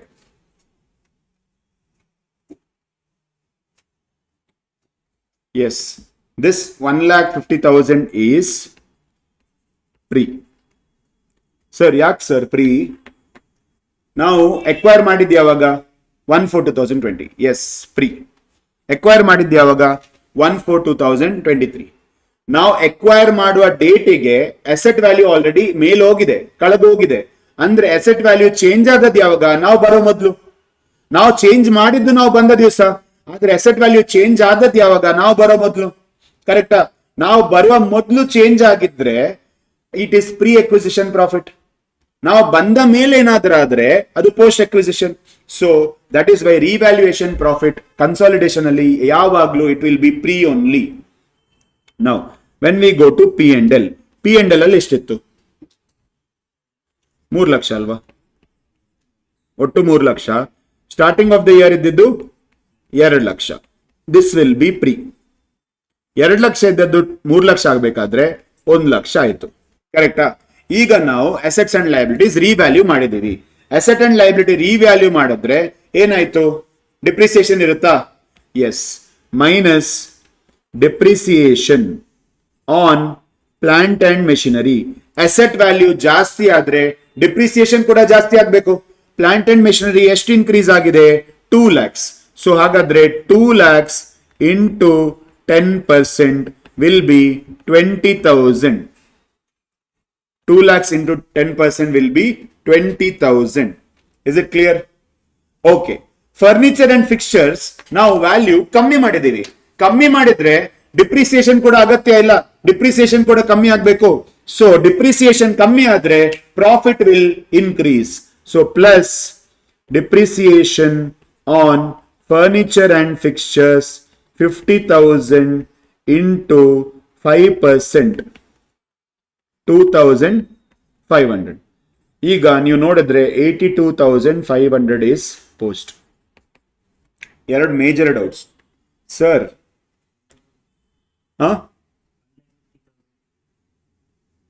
ಯಾವ 1,50,000 ಅದಿಲ್ಲಿ ತೋರಿಸಿದೀವಲ್ವಾ, ಸೆಪರೇಟ್ ಆಗಿ ತೋರಿಸಿದೀವಿ. ಇದಕ್ಕೆ ಆಡ್ ಆಗಲ್ಲ, P&L ಆಡ್ ಆಗಲ್ಲ. ರಿವ್ಯಾಲ್ಯೂಯೇಷನ್ ರಿಸರ್ವ್ ಅಂತ ತೋರಿಸೋದಲ್ವಾ ನೀವು actually. Pre acquisition separate analysis 3.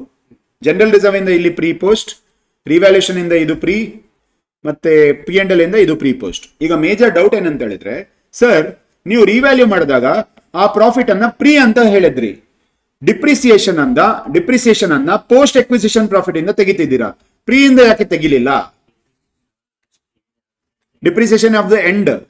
Major reason ಏನಂತ ಹೇಳಿದ್ರೆ, ಇಲ್ಲಿ ನಾನು ಎಂಟರ್ ಆದದ್ದು, ಇಲ್ಲಿ ಎಂಟರ್ ಆಗುವಾಗ್ಲೇ ಆಲ್ರೆಡಿ ಅಸೆಟ್ ವ್ಯಾಲ್ಯೂ ಮೇಲೆ ಹೋಗಿತ್ತು.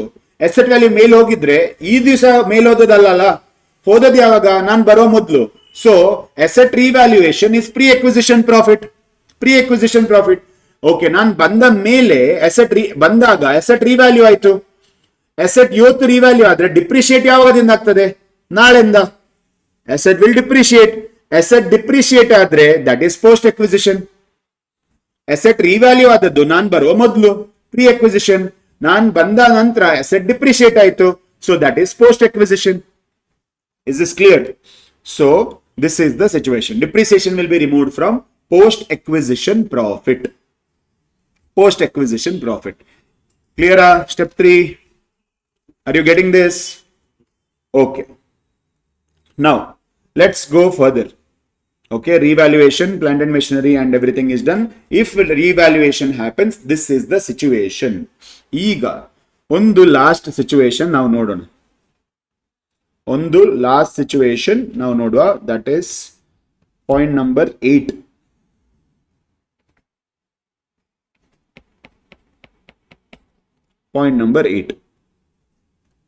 What if? Okay, H Limited acquired shares on 1/7/2023 and plant and machinery revalued upwards 1 lakh. Furniture and fixtures revalued downwards 50,000. Depreciation rate, plant and machinery 10%, furniture and fixtures 5%. Clear? ಇದು ನಮ್ಮ next situation. S, ಈಗ ಹೇಳಿ ನನಗೆ, general reserve analyse ಮಾಡುವಾಗ ಏನಾದ್ರೂ problem ಇದೆಯಾ? General ರಿಸರ್ವಿಗೂ ರಿವ್ಯಾಲ್ಯೂಯೇಷನ್ಗೂ ಸಂಬಂಧನೇ ಇಲ್ಲ, ಪ್ರಾಬ್ಲಮೇ ಇಲ್ಲ. ಜನರಲ್ ರಿಸರ್ವ್ ಅಲ್ಲಿ 5 ಲಕ್ಷ ಇತ್ತು, ಈ 5 ಲಕ್ಷ ಏನಾಯ್ತು? 3 ಲಕ್ಷ will be pre, 2 lakh will be post. Is this clear?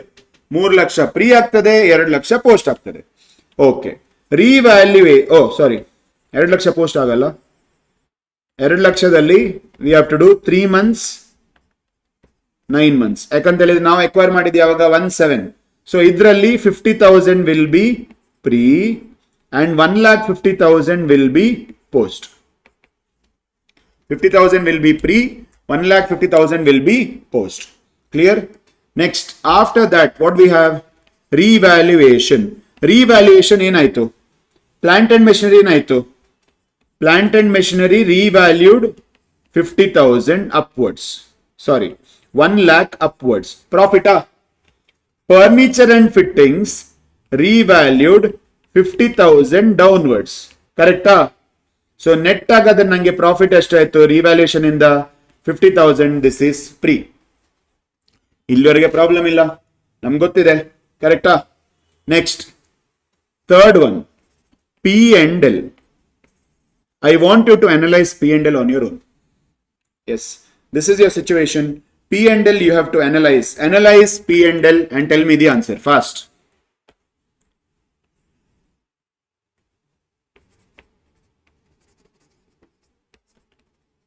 Analyze P and L. Yes, analyze P and L on your own and I want the answer. I want to know what is the answer. Analyze the P and L.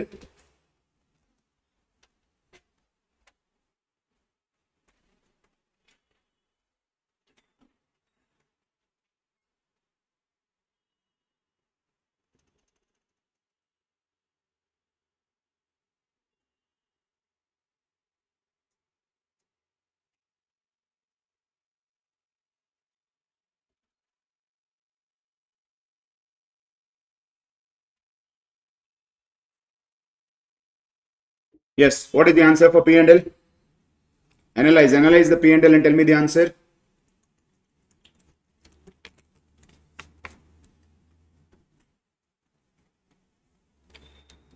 General reserve analyze agide, revaluation ide. What is the P and L analysis? How much is pre, how much is post?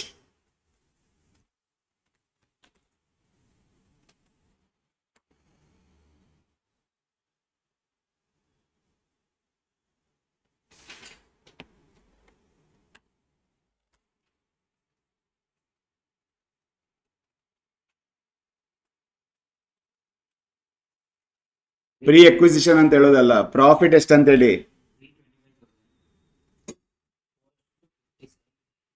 Pre 27 total ನೀನು ಒಂದೇ ನೋಡಿದ್ಯಾ? ಹಾ, 225. Okay, 25,000 profit. ಹಾ, okay, ನೋಡೋಣ, check ಮಾಡೋಣ.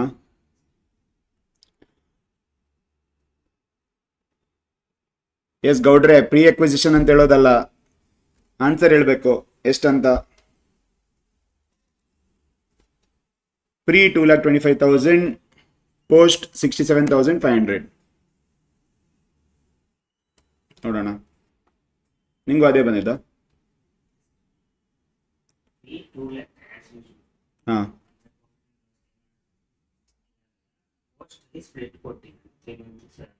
ಹೌದು, ಅದು ಕೊಡ್ಬೇಕು. ಡಿಪ್ರಿಸಿಯೇಷನ್.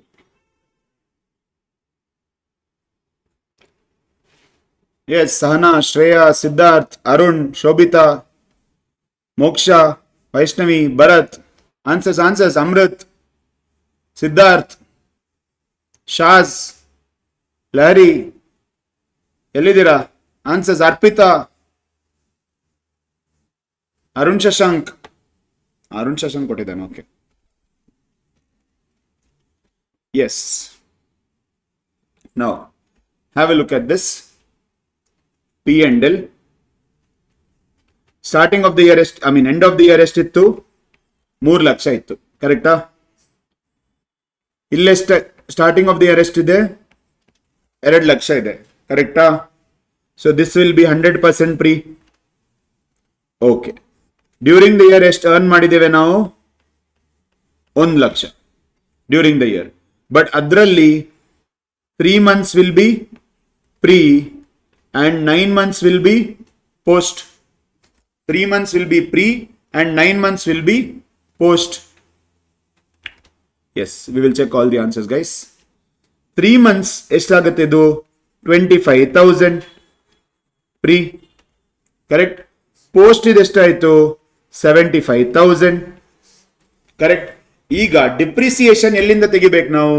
ಪೋಸ್ಟ್ ಇಂದ ತೆಗಿಬೇಕು. ಡಿಪ್ರಿಸಿಯೇಷನ್ ಆದದ್ದು 1/4 ಅಲ್ಲ, ರಿವ್ಯಾಲ್ಯೂಯೇಷನ್ ಆದದ್ದು 1/4 ಅಲ್ಲ. ರಿವ್ಯಾಲ್ಯೂಯೇಷನ್ ಯಾವಾಗ ಆದದ್ದು? On the date of acquisition. ನಾವು ಯಾವಾಗ ಎಕ್ವೈರ್ ಮಾಡ್ತೇವೆ ಆ ಮೀಟಿಂಗ್ ಕರೆಕ್ಟ್, ಆ ದಿವಸ ರಿವ್ಯಾಲ್ಯೂಯೇಷನ್ ಆದದ್ದು. ಸೊ ರಿವ್ಯಾಲ್ಯೂಯೇಷನ್ ಆ ದಿವಸ ಆಗಿದ್ರೆ ಡಿಪ್ರಿಸಿಯೇಷನ್ ಅಲ್ಲಿಂದ ಆಗುತ್ತೆ. So revaluation plant and machinery minus depreciation on plant and machinery. Plant and machinery ಎಷ್ಟು ರಿವ್ಯಾಲ್ಯೂಯೇಷನ್ ಆದದ್ದು? 1 lakh. 1 lakh into rate of depreciation ಎಷ್ಟು? 10%. ಇಷ್ಟೇ ನೀವು ಮಾಡಿದ್ರೆ wrong. 1 lakh into 10% into 9 divided by 12. Correct ಅಲ್ವಾ? 7,500 will be the depreciation that you have to remove. 1 lakh into 10% into 9 divided by 12. Depreciation ಇಡೀ ವರ್ಷಕ್ಕೆ ಹೇಗೆ ತಗೊಳ್ಬಹುದು ನಾವು? ಡಿಪ್ರಿಸಿಯೇಷನ್ ಆಗಿದ್ದೇ 9 ತಿಂಗಳು, ರಿವ್ಯಾಲ್ಯೂಯೇಷನ್ ಆದದ್ದು ಯಾವಾಗ? 1/7ಗೆ. Okay, and add back the depreciation on furniture and fittings. ಯಾಕಂದ್ರೆ ಫರ್ನಿಚರ್ ವ್ಯಾಲ್ಯೂ ಡಿಕ್ರೀಸ್ ಆಗಿದೆ, ಡಿಪ್ರಿಸಿಯೇಷನ್ ಸೇವ್ ಆಗುತ್ತೆ ನಮಗೆ. 50,000 into 5%, this also into 9 divided by 12. 50,000 into 5% into 9 divided by 12, 1875. Now it becomes 75,000 minus 7,500 plus 1875. 69,375 is post. 69,000. Yes, finally someone got it right. 69,375 is post. Is this clear? I think ಎಲ್ಲರೂ ಮಾಡಿರೋ mistake ಏನಂತ ಹೇಳಿದ್ರೆ direct 10%, direct 5%. Plus minus concept correct ಇದೆ, ಆದ್ರೆ 9/12 don't forget. Asset revalue ಆದದ್ದು ಯಾವಾಗ? 1/7 revalue ಆದ್ರೆ depreciation ಇಡೀ ವರ್ಷ ಆಗ್ಲಿಕ್ಕೆ ಸಾಧ್ಯನೇ ಇಲ್ಲ. ಡಿಪ್ರಿಸಿಯೇಷನ್ ಆಗೋದು ಬರೀ 9 ತಿಂಗಳೇ. Is it clear? Are you following this? Yes, this is your situation of analysis of profit. Analysis of profit, this is the situation. Okay, now we'll go further. This was step number 8. Last on the step madana now. Step number 9. Last on the step number 9. Okay, ಅದಾದ್ಮೇಲೆ ನಾವು next step ಗೆ ಹೋಗ್ಬೇಕು. Step 4. Okay, step 3 ಅಲ್ಲಿ ಇದ್ದೀವಿ, ಇನ್ನು analysis of profits ಮಾಡ್ತಾ ಇದೀವಿ ನಾವು. ನೆಕ್ಸ್ಟ್ ಸ್ಟೆಪ್ 4 ಗೆ ಹೋಗ್ಬೇಕು. What if bonus declared in the ratio of 1:4 on 1/7/2023? Dividend declared at the rate of 10% on 1/9/2023. Third, okay, dividend declared. Then third one is plant and machinery revalued from 1 lakh to 1,50,000. Depreciation rate 10%. ನಾವೀಗ ಕಲ್ತಿರೋ ಎಲ್ಲಾ concepts ಇಲ್ಲಿದೆ. ಮಾತ್ರ date of acquisition 1/4, mid of the year date of acquisition ಅಲ್ಲ. Middle of the year or during the year date of acquisition ಆದ್ರೆ ನಿಮ್ಗೆ ಗೊತ್ತಿದೆ, already ನಾವು ನೋಡಿದೀವಿ. ಓಕೆ, ಸೊ ಇಲ್ಲಿ ಫಸ್ಟ್ ಯಾವ್ದು ಅನಲೈಸ್ ಆಗುತ್ತೆ? ಜನರಲ್ ರಿಸರ್ವ್ ಅನಲೈಸ್ ಆಗುತ್ತಾ? ಜನರಲ್ ರಿಸರ್ವ್ ಅಲ್ಲಿ ಎಷ್ಟಿತ್ತು? 5 ಲಕ್ಷ ಇತ್ತಾ? ಸ್ಟಾರ್ಟಿಂಗ್ ಆಫ್ ದ ಇಯರ್ ಎಷ್ಟಿತ್ತು? 3 ಲಕ್ಷ ಇತ್ತಾ? ಓಕೆ, ಈ 3 ಲಕ್ಷದಲ್ಲಿ bonus what ratio? Bonus ratio ಎಷ್ಟು? 1:4. 1:4 ಆದ್ರೆ ಮೈನಸ್ ಬೋನಸ್. ಶೇರ್ ಕ್ಯಾಪಿಟಲ್ ನಮ್ದಿದ್ದದ್ದು 10 lakh. 1:4 ಆದ್ರೆ bonus issue will be 2,50,000. 10 lakh into 1/4, this will become 2,50,000. Is this clear? ಹಾಗಾದ್ರೆ 50,000 ಮಾತ್ರ ಉಳಿದಿರೋದು, ಅದು ಪ್ರೀ. 50,000 ಉಳಿದಿರೋದು ಪ್ರೀ ಆದ್ರೆ end of the year 5 lakh ತೋರಿಸ್ತಾ ಇದೆ, ಕರೆಕ್ಟಾ? So this will B 4,50,000 will be post. 4,50,000 will be post. Clear with this? Any doubts? Okay.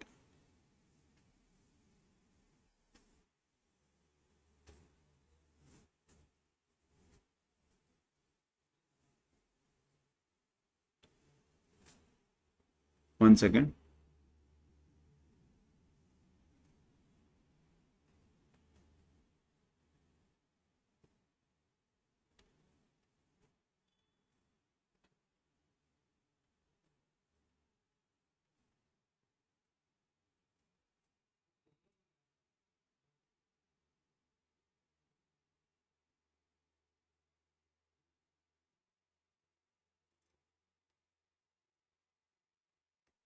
S, okay. So ಇದೇನಾಗುತ್ತೆ ಈಗ 50,000 ಪ್ರೀ, 4,50,000 ಪೋಸ್ಟ್. ಕ್ಲಿಯರ್ ಅಲ್ವಾ ಇಲ್ಲಿ ತನಕ? ಈಗ ನಾವು ನೆಕ್ಸ್ಟ್ P&L ಅನಲೈಸ್ ಮಾಡಲ್ಲ, ನಾವು ರಿವ್ಯಾಲ್ಯೂಯೇಷನ್ ಮಾಡ್ತೇವೆ. ರಿವ್ಯಾಲ್ಯೂಯೇಷನ್ ಮಾಡುವಾಗ plant and machinery value increase ಆಗಿದ ಡಿಕ್ರೀಸ್ ಆಗಿದ? 1 lakh ಇದ್ದದ್ದು ಪ್ಲಾಂಟ್ ಅಂಡ್ ಮೆಷಿನರಿ ವ್ಯಾಲ್ಯೂ ಏನಾಯ್ತು? 1,50,000 ಆಯ್ತು. So 50,000 increase, that means this is also pre. ಇದು ಕೂಡ ಪ್ರಿಯೇ. ನೆಕ್ಸ್ಟ್ ನಮ್ಮ ಹತ್ರ ಇರೋದು ಯಾವ್ದು ಅನಲೈಸ್ ಮಾಡ್ಲಿಕ್ಕೆ? P&L. P&L ಅನಲೈಸ್ ಮಾಡುವಾಗ P&L ಅಲ್ಲಿ ಎಷ್ಟಿತ್ತು? 3 lakhs. Starting of the year ಎಷ್ಟಿತ್ತು? 2 lakhs. ಡಿವಿಡೆಂಡ್ ಕೊಡ್ತಾ ಇದ್ದೇವಾ? Yes. Dividend at what rate? Dividend rate is 10%.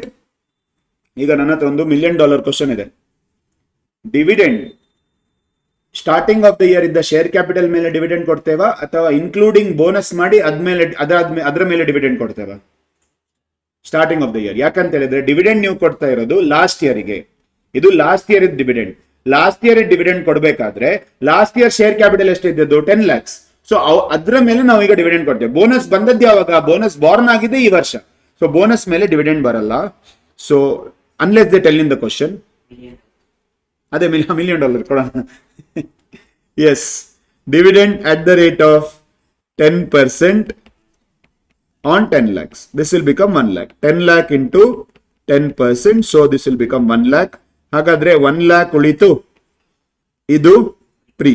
ಈ 1 lakh 3 lakh ಆಗ್ಬೇಕಾದ್ರೆ 2 lakh is earned during the year. This will be post. ಆದ್ರೆ revalue ಆಗಿದ? ಅಸೆಟ್ ವ್ಯಾಲ್ಯೂ ರಿವ್ಯಾಲ್ಯೂ ಆಗಿದೆ. Asset value has increased. Asset value increase ಆದ್ರೆ depreciation ಕೂಡ ಬರುತ್ತಾ? Yes. Minus depreciation at the rate of 10%. Depreciation at the rate of 10%, that will become 50,000 into 10%. Show the calculation. 5,000. ಹಾಗಾದ್ರೆ ಉಳಿದಿರೋದೆಷ್ಟು? 1,95,000.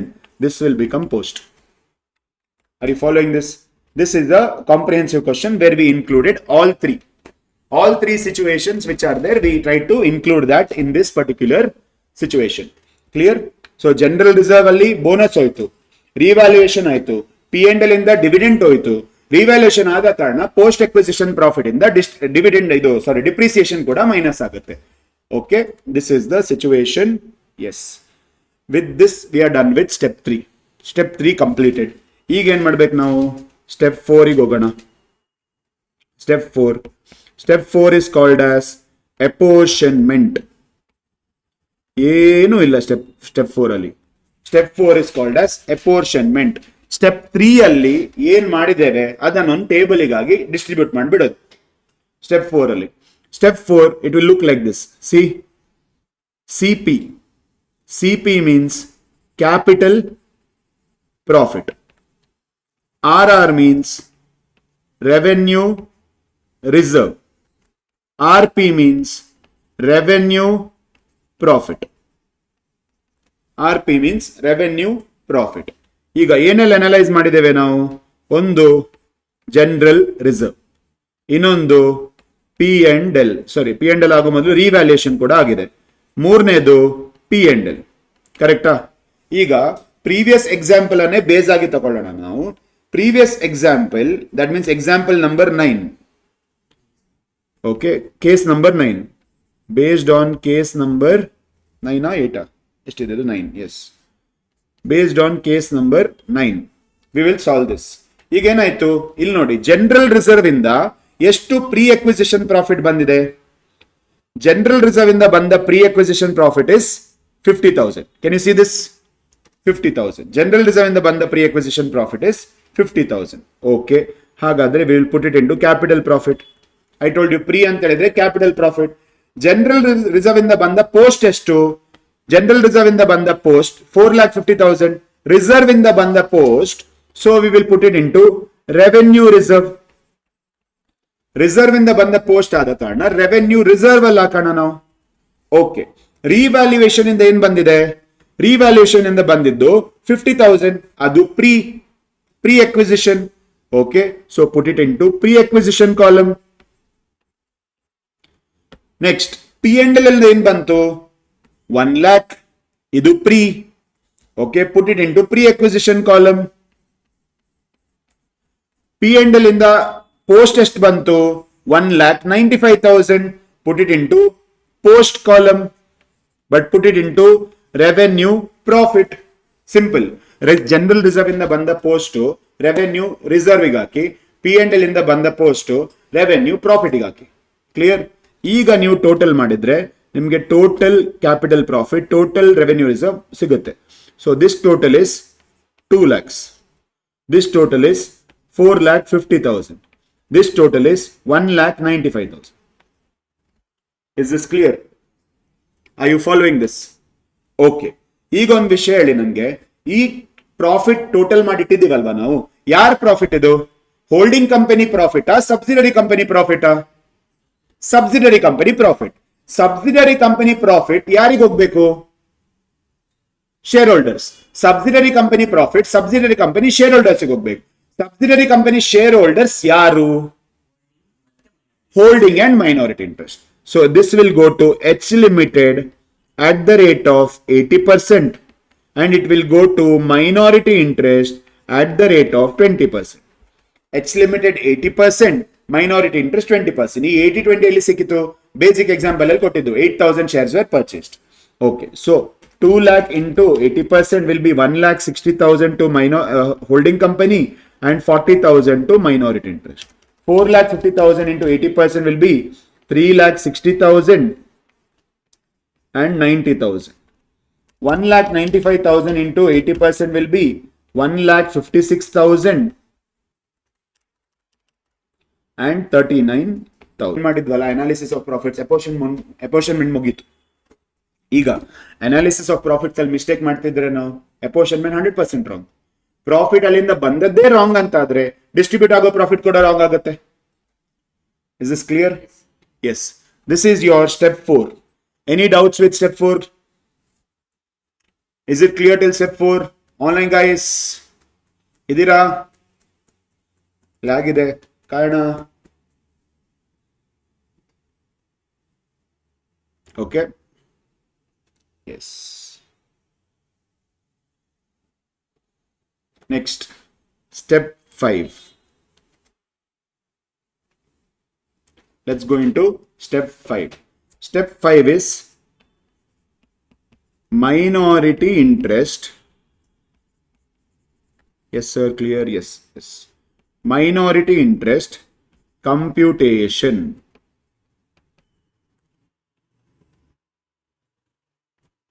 Minority interest computation. Clear? ಈಗ compute ಮಾಡೋಣ. Minority interest ಹೇಗೆ compute ಮಾಡೋದು? Minority interest ಅಂದ್ರೆ ಯಾರು?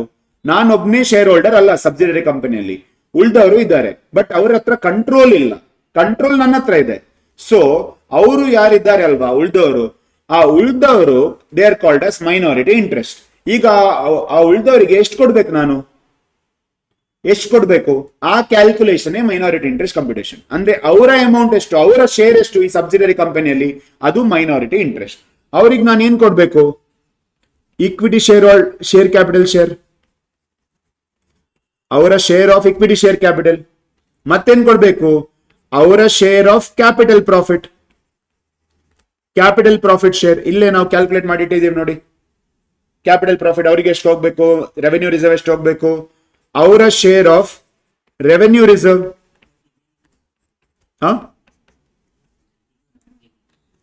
ಯಾಕಂದ್ರೆ ಕನ್ಸಾಲಿಡೇಟೆಡ್ ಬ್ಯಾಲೆನ್ಸ್ ಶೀಟ್ ಅಲ್ಲಿ ನಾವು ಈಗ ನಮ್ಮ ಶೇರ್ ಹೋಲ್ಡರ್ಸ್ ತೋರಿಸ್ತೀವಲ್ವಾ, ತಕೊಳ್ಳಿ ಕನ್ಸಾಲಿಡೇಟೆಡ್ ಬ್ಯಾಲೆನ್ಸ್ ಶೀಟ್. ಇದರಲ್ಲಿ ಹೋಲ್ಡಿಂಗ್ ಕಂಪನಿ ರಿಸಲ್ಟ್ ಇದೆ, ಸಬ್ಸಿಡರಿ ಕಂಪನಿ ರಿಸಲ್ಟ್ ಇದೆ.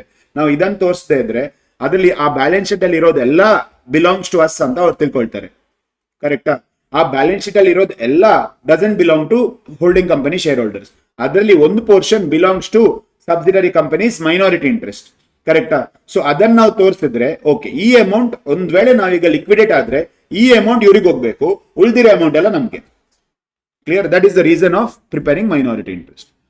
Revenue reserve share plus revenue profit share ಕೂಡ ಅವ್ರಿಗೆ ಹೋಗ್ಬೇಕಲ್ವಾ? ರೆವೆನ್ಯೂ ಪ್ರಾಫಿಟ್ ಶೇರ್ ಕೂಡ ಅವರಿಗೆ ಹೋಗ್ಬೇಕು. ಕ್ಲಿಯರ್? ನೆಕ್ಸ್ಟ್, ಈಗ ನಾವು ಬೋನಸ್ ಶೇರ್ ಇಶ್ಯೂ ಮಾಡಿದ್ವಲ್ಲ ಈಗಷ್ಟೇ ಪ್ರೀವಿಯಸ್ ಕ್ವಶನ್ ಅಲ್ಲಿ, ಬೋನಸ್ ಶೇರ್ ಅವ್ರಿಗೆ ಹೋಗ್ಬೇಡ್ವಾ? ಅವ್ರ ಶೇರ್ ಅವ್ರಿಗೆ ಹೋಗ್ಬೇಕಲ್ವಾ? So even bonus shares are also given to them. Bonus shares. Clear? Finally last thing is minus unrealized profit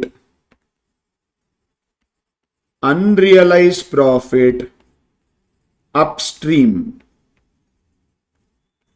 Unrealized profit upstream minus agutte. What is this unrealized profit? When we go to step 7 we will discuss that. Now you just write it in the situation.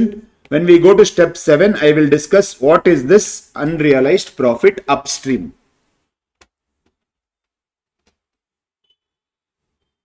Is it clear? Minority interest computation. ಅವ್ರಿಗೆ ಕೊಡುವಂತ equity share capital share, ಅವ್ರಿಗೆ ಕೊಡುವಂತ capital profit share, ಅವ್ರಿಗೆ ಕೊಡುವಂತ general revenue reserve share, ಅವ್ರಿಗೆ ಕೊಡುವಂತ revenue profit share, ಅವ್ರಿಗೆ ಕೊಡುವಂತ ಬೋನಸ್ ಶೇರ್ಸ್, ಅವರಿಂದ ತಗೊಳ್ಬೇಕಾದಂತ unrealised profit share. Okay, now we will continue with same example. Case number 9. ಈಗ ನಾವು ಆ ಎಕ್ಸಾಂಪಲ್ ಕಂಟಿನ್ಯೂ ಮಾಡಿದ್ರೆ that was case 9. Case 9 basis ಅಲ್ಲೇ ನಾವು ಸಾಲ್ವ್ ಮಾಡಿದ್ರೆ ಈಗ ಮೈನಾರಿಟಿ ಇಂಟ್ರೆಸ್ಟ್ ಕಂಪ್ಯೂಟೇಷನ್ ಹೇಗಾಗುತ್ತೆ ನೋಡೋಣ. Minority interest computation, equity share capital ಎಷ್ಟಿತ್ತು? 10 lakhs ಇತ್ತಾ? ಆ 10 lakhs ಅಲ್ಲಿ ಇವ್ರಿಗೆ ಎಷ್ಟು ಬರಬೇಕು? 20% ಬರ್ಬೇಕು ಇವರಿಗೆ. ಸೊ ಇವ್ರ ಶೇರ್ ಎಷ್ಟಾಗುತ್ತೆ? 2 lakhs. ಇವ್ರ share 2 lakhs. Okay, plus capital profit. Capital profit ಇಲ್ಲಿ ನೋಡಿ, ಅಪೋರ್ಷನ್ಮೆಂಟ್ ಸ್ಟೇಜ್ ನೋಡಿ. ಅಪೋರ್ಷನ್ಮೆಂಟ್ ಸ್ಟೆಪ್ ಅಲ್ಲಿ ಮೈನಾರಿಟಿ ಇಂಟ್ರೆಸ್ಟ್ ಗೆ 40,000 ಕ್ಯಾಪಿಟಲ್ ಪ್ರಾಫಿಟ್ ಸಿಗಬೇಕಿತ್ತು. So capital profit you will put it as 40,000 plus revenue reserve. ಇಲ್ಲಿ ಅಪೋರ್ಷನ್ಮೆಂಟ್ ಅಲ್ಲಿ ಮಾಡಿಟ್ಟಿದೀವಿ ನಾವು. ಅವರ ಶೇರ್ ಆಫ್ ರೆವೆನ್ಯೂ ರಿಸರ್ವ್ ಎಷ್ಟು? 90,000. ಸೊ ಆ 90,000 ನಾವು ಅವ್ರಿಗೆ ಕೊಡ್ಬೇಕೀಗ. 90,000 plus revenue profit. Apportionment stage ನೋಡಿ, ರೆವೆನ್ಯೂ ಪ್ರಾಫಿಟ್ ಎಷ್ಟು ಕೊಡ್ಬೇಕು ಅವರಿಗೆ? 39,000. So revenue profit will be 39,000. Clear? ಇಷ್ಟು ಕೊಡ್ಬೇಕಾ? ಬೋನಸ್ ಶೇರ್ಸ್ ಇತ್ತಾ? ಎಸ್, ಅವ್ರಿಗೆ ಬೋನಸ್ ಶೇರ್ಸ್ ಕೊಡ್ಬೇಕಲ್ವಾ? ಬೋನಸ್ ಶೇರ್ಸ್ ಅನಾಲಿಸಿಸ್ ಹೋಗಿ. ಅನಾಲಿಸಿಸ್ ಅಲ್ಲಿ ನಾವು ಬೋನಸ್ ಆಲ್ರೆಡಿ ಕ್ಯಾಲ್ಕುಲೇಟ್ ಮಾಡಿದ್ದೇವೆ. 1:4 ರೇಷಿಯೋದಲ್ಲಿ ಬೋನಸ್ ಇತ್ತು. Correct? So bonus is 10 lakhs into 1/4. That is 2,50,000. ಆ 2,50,000 ಅಲ್ಲಿ ಅವರ ಶೇರ್ ಎಷ್ಟು bonus? 20%. That means bonus shares also they will get 50,000. Unrealised profit ಇಲ್ಲ, ಯಾಕಂತ ಹೇಳಿದ್ರೆ ಇನ್ನು ನಾವು ಡಿಸ್ಕಸ್ ಮಾಡಿಲ್ಲ. ಎಕ್ಸಾಂಪಲ್ ಬರಕ್ ಸಾಧ್ಯನೇ ಇಲ್ಲ. So this will B the total of minority interest.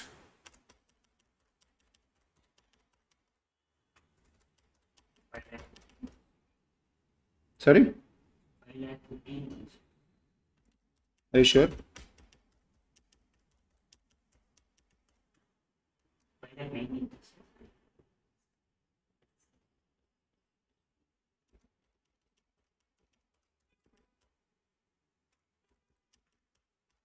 I think it is 4,19,000. 4,19,000 is your minority interest.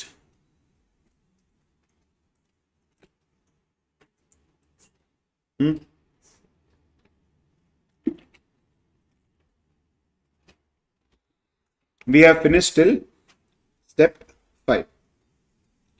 Minority interest computation. Okay. ಇಲ್ಲಿ ನಾವು ನಿನ್ನೆ ಅಮಾಲ್ಗಮೇಷನ್ ಮಾಡಿದ್ವಿ ಅಲ್ವಾ?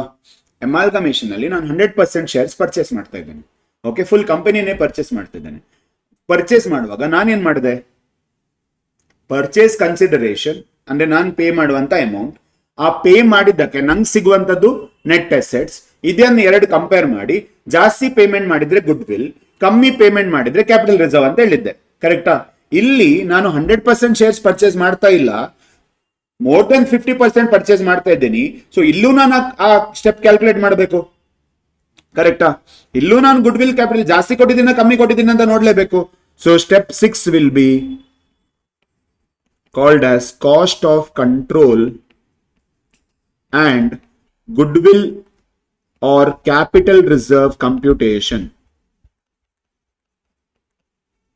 Cost of control and goodwill or capital reserve computation. Is this clear? Is it clear? Yes. Now understand this cost of control, good will, capital reserve computation. ನೋಡಿ ಹೇಗಾಗುತ್ತೆ ಅಂತ. ಈಗ first stage A ಇಲ್ಲಿ. Okay, now stage A ಅಲ್ಲಿ cost of acquisition ಅಂದ್ರೆ ಎಷ್ಟು ಖರ್ಚು ಮಾಡಿದ್ದೇವೆ ನಾವು ಪರ್ಚೇಸ್ ಮಾಡಲಿಕ್ಕೆ. Okay, minus pre-acquisition dividend minus pre-acquisition dividend. This will be your net cost of acquisition. We'll discuss all this. We'll discuss net cost of acquisition. Step B alli share of net assets. Share of net assets. Share of net assets ನೋಡಿ. Share of net assets ಏನಾಗುತ್ತೆ? Equity share capital plus capital profit plus bonus shares. This will be your share of net assets A and B. ಈಗ if A is greater than B, then it will be goodwill. If B is greater than A, then it will be capital reserve. This is your format. This is your logic of calculation. This is how you are calculating.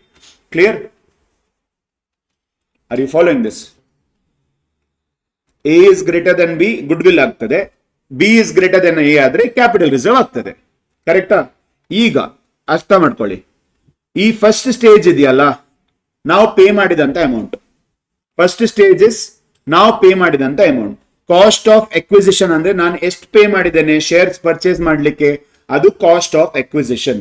Pre acquisition dividend ಏನಿದು? What is pre acquisition dividend? Do you know one thing? ಇಲ್ಲಿ pre acquisition dividend ಯಾಕೆ minus ಆಗ್ತಾ ಇದೆ ಅಂತ ಹೇಳಿದ್ರೆ AS21 ಇಂದಾಗಿ ಅಲ್ಲ. This is because of AS13. Remember investment accounts. Investment accounts ಅಲ್ಲಿ ಪ್ರೀ ಅಕ್ವಿಸಿಷನ್ ಡಿವಿಡೆಂಡ್ ಏನ್ ಮಾಡ್ತಿದ್ರಿ ನೀವು? ಇನ್ವೆಸ್ಟ್ಮೆಂಟ್ ಅಕೌಂಟ್ ಇದು ಕ್ರೆಡಿಟ್ ಸೈಡ್ ಅಲ್ಲಿ ಆಗ್ತಾ ಇದ್ರಿ.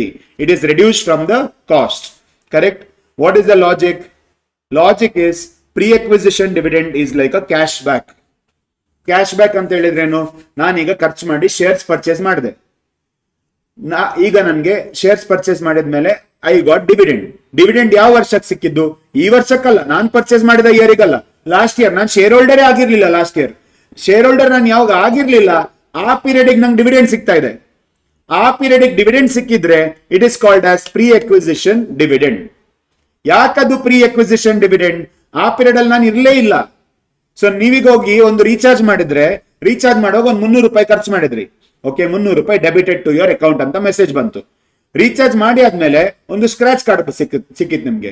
ಸ್ಕ್ರಾಚ್ ಕಾರ್ಡ್ ಅನ್ನು ಸ್ಕ್ರಾಚ್ ಮಾಡಿದ್ರಿ. ಸ್ಕ್ರಾಚ್ ಕಾರ್ಡ್ ಅಲ್ಲಿ ಸ್ಕ್ರಾಚ್ ಮಾಡಿದಾಗ 10 ರೂಪೀಸ್ ಅಂತ ಬಂತು. Immediately 10 rupees credited to your account ಅಂತ ಬಂತು. ಈಗ ನಿಮ್ಮ recharge cost 300 290 290. That is exactly what is this pre acquisition dividend.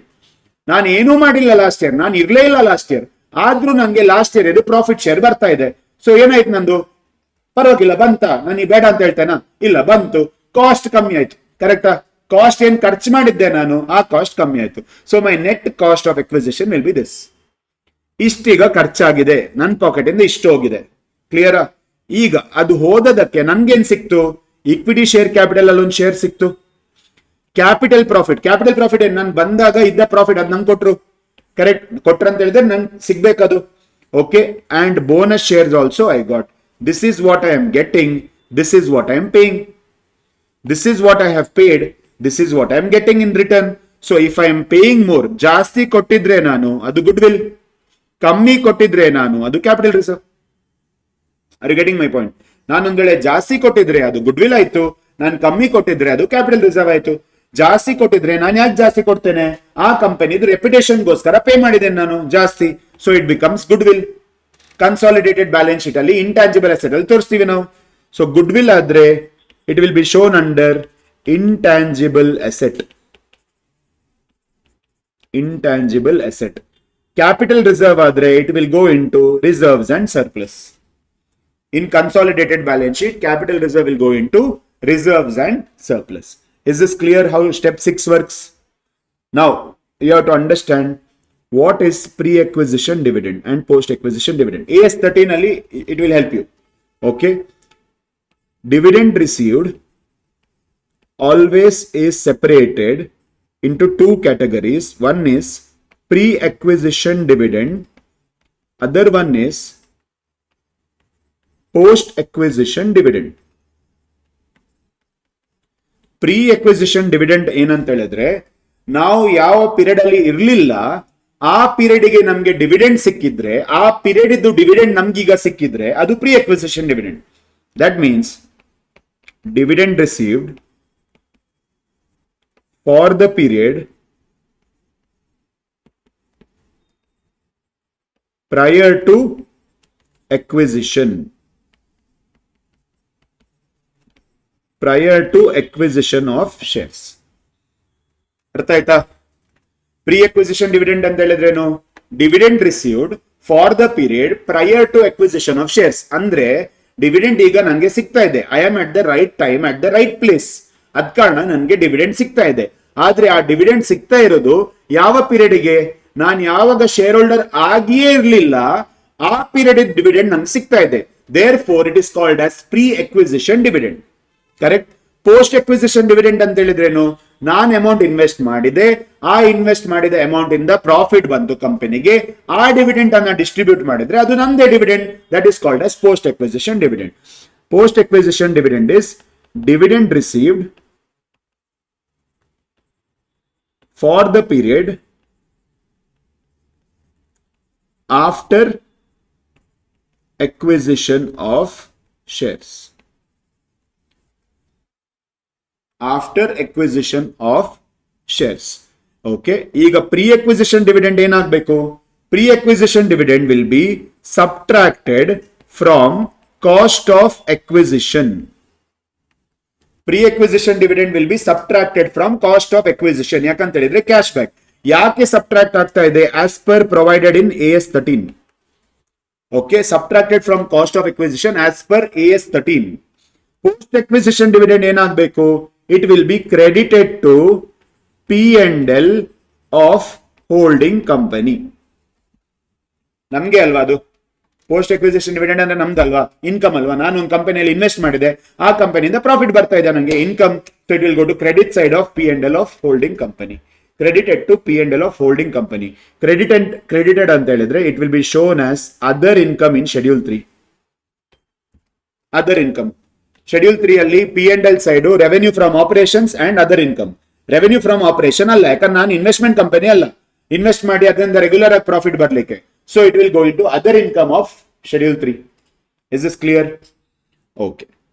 This is your discussion on pre and post acquisition dividend. Very important. This you can use this even in your AS 13 chapter.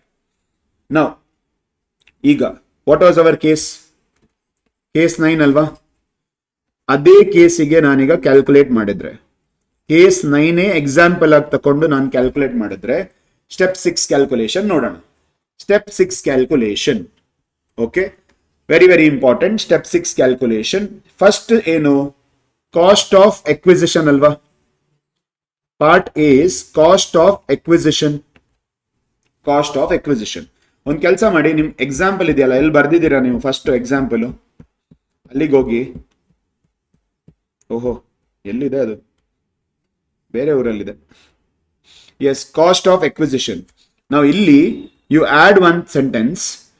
1/4/2023, H Limited purchased 8,000 shares in S Limited at rupees 30 per share.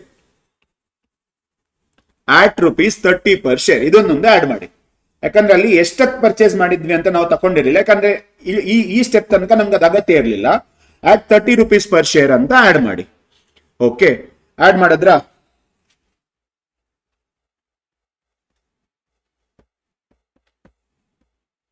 Okay, ನಾವು you come over here. Cost of acquisition ಎಷ್ಟು shares purchase ಮಾಡಿದ್ದೇವೆ ನಾವು? 8,000 shares. ಕರೆಕ್ಟಾ? 8,000 shares into 30 rupees ಅಂತ ಹೇಳಿದ್ರೆ ಎಷ್ಟು ಖರ್ಚಾಯ್ತು? 2,40,000. Correct? Cost of acquisition is 2,40,000. ನಮ್ಗೆ ಇಲ್ಲಿ ಡಿವಿಡೆಂಡ್ ಸಿಕ್ಕಿದ್ಯಾ? ಕೇಸ್ 9 ಅಲ್ಲಿ? ಕೇಸ್ 9 ಅಲ್ಲಿ ಬೋನಸ್ ಇತ್ತು, ಡಿವಿಡೆಂಡ್ ಇತ್ತು, ರಿವ್ಯಾಲ್ಯೂಯೇಷನ್ ಇತ್ತು, ಎಲ್ಲ ಇತ್ತು. So minus pre-acquisition dividend. Dividend ಎಷ್ಟಿದ್ದದ್ದು? 10% dividend. So dividend is 10 lakh into 10%. ಕರೆಕ್ಟಾ? ಆದ್ರೆ ಆ ಫುಲ್ ಡಿವಿಡೆಂಡ್ ನಂಗೆ ಬರತ್ತಾ? ಇಲ್ಲ. ಅದ್ರಲ್ಲಿ ನಂಗೆ ಎಷ್ಟು ಸಿಗುತ್ತೆ? Only 80%. So this becomes 80,000. Are you getting my point? Company declare ಮಾಡಿದ್ದು 10% dividend on 10 lakhs. Company declare ಮಾಡಿದ ಡಿವಿಡೆಂಡ್ ಎಷ್ಟು? 1 lakh. ಆ 1 lakh ಅಲ್ಲಿ ನನ್ನ ಶೇರ್ ಎಷ್ಟು? 80%. 1 lakh ಅಲ್ಲಿ ನನ್ನ share 80%. So you remove that 80,000. You will get 1,60,000. This is your net cost of acquisition. Net cost of acquisition. Is it clear? Are you following this? Yes. Now, next, step B. Share of net assets. ಏನ್ ಸಿಗ್ತಾ ಇದೆ ನಂಗೆ? Equity share capital ಸಿಗ್ತಾ ಇದೆ. Equity share capital ಎಷ್ಟಿತ್ತು? 10 lakhs. ಆ 10 lakhs ಅಲ್ಲಿ ನನ್ನ ಶೇರ್ ಎಷ್ಟು? 80%. That will be 8 lakhs. ನನ್ನ ಶೇರ್ ಎಷ್ಟು? 80%, 8 lakhs. ಕ್ಯಾಪಿಟಲ್ ಪ್ರಾಫಿಟ್ ಸಿಗ್ತಾ ಇದೆಯಾ? ಕ್ಯಾಪಿಟಲ್ ಪ್ರಾಫಿಟ್ ಇಲ್ಲಿ ಹೋಗ್ಬೇಕು ನೀವು? ಅಪೋರ್ಷನ್ಮೆಂಟ್ ಸ್ಟೆಪ್ಪಿಗೆ ಹೋಗ್ಬೇಕು. ಅಪೋರ್ಷನ್ಮೆಂಟ್ ಸ್ಟೆಪ್ ಅಲ್ಲಿ ಆಲ್ರೆಡಿ ಹೋಲ್ಡಿಂಗ್ ಕಂಪನಿದು ಕ್ಯಾಪಿಟಲ್ ಪ್ರಾಫಿಟ್ ಎಷ್ಟು ಅಂತ ಕ್ಯಾಲ್ಕುಲೇಟ್ ಮಾಡಿ ಇಟ್ಟಿದೀವಿ ನಾವು. ಎಷ್ಟು capital profit? 1,60,000. Go and add that 1,60,000. 1,60,000 plus bonus shares declare ಆಗಿತ್ತಾ? Yes, bonus was declared in the ratio of 1:4. So 10 lakh into 1/4. ಅದರಲ್ಲಿ ನನ್ನ ಶೇರ್ ಎಷ್ಟು? ಅದರಲ್ಲಿ ನನ್ನ share 80%. So 2,50,000 into 80% will be 2 lakhs. So total ನೀವೀಗ ಮಾಡಿದ್ರೆ 11,60,000. ನಾವು ಕೊಟ್ಟದ್ದೆಷ್ಟು ಅಮೌಂಟು? ಎಷ್ಟು? 1,60,000. Okay, ಕೊಟ್ಟದ amount 1,60,000. Only for example purpose. In reality it is not possible. ಯಾಕಂತ ಹೇಳಿದ್ರೆ ಫೇಸ್ ವ್ಯಾಲ್ಯೂನೇ 100 ರೂಪಾಯಿ. ನಾವು 30 ರೂಪಾಯಿ ಟ್ರೇಡ್ ಆಗ್ತಾ ಇರೋ ಶೇರ್ ಅಂತ ತಗೊಂಡಿದ್ದೀವಿ. Okay, just for example purpose. Okay, so therefore 11,60,000 minus 1,60,000 is equal to 10 lakhs. Please tell me this 10 lakh is goodwill or capital reserve? Goodwill capital reserve? Capital reserve. ಯಾಕಂತ ಹೇಳಿದ್ರೆ ನಾನು ಕೊಡ್ತಿರೋದೆಷ್ಟು?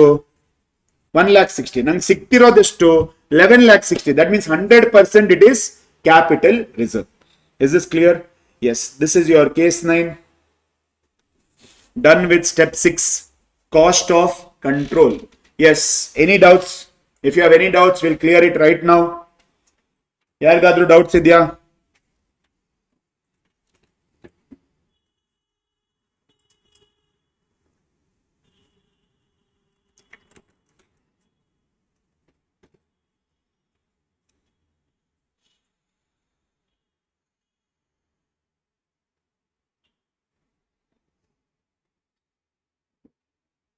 Any doubts?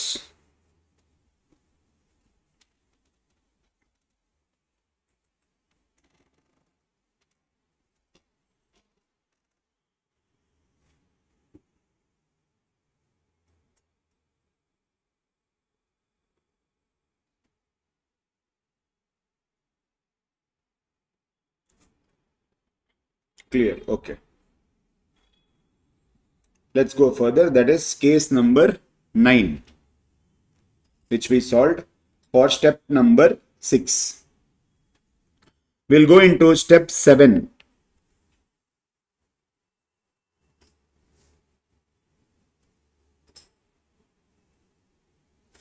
Okay, we'll go into step 7.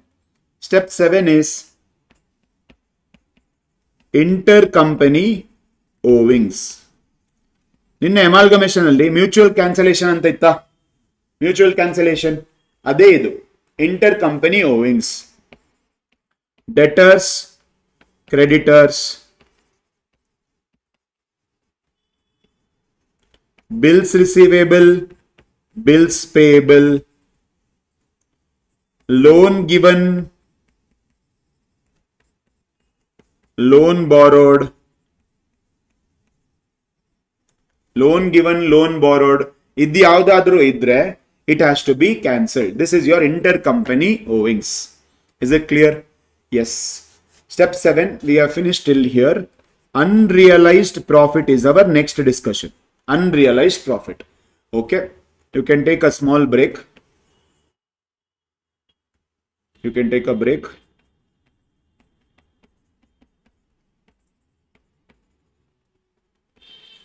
Resumes at 9:30. 14 minutes you have. Yes, welcome back. Continue madana. Okay, now unrealized profit. ಏನಿದೀಗ unrealised profit ಅಂತ ಹೇಳಿದ್ರೆ ಅದೇ step. Step 7 ಅಲ್ಲಿ unrealised profit is also one of the intercompany owings. So unrealised profit is very important.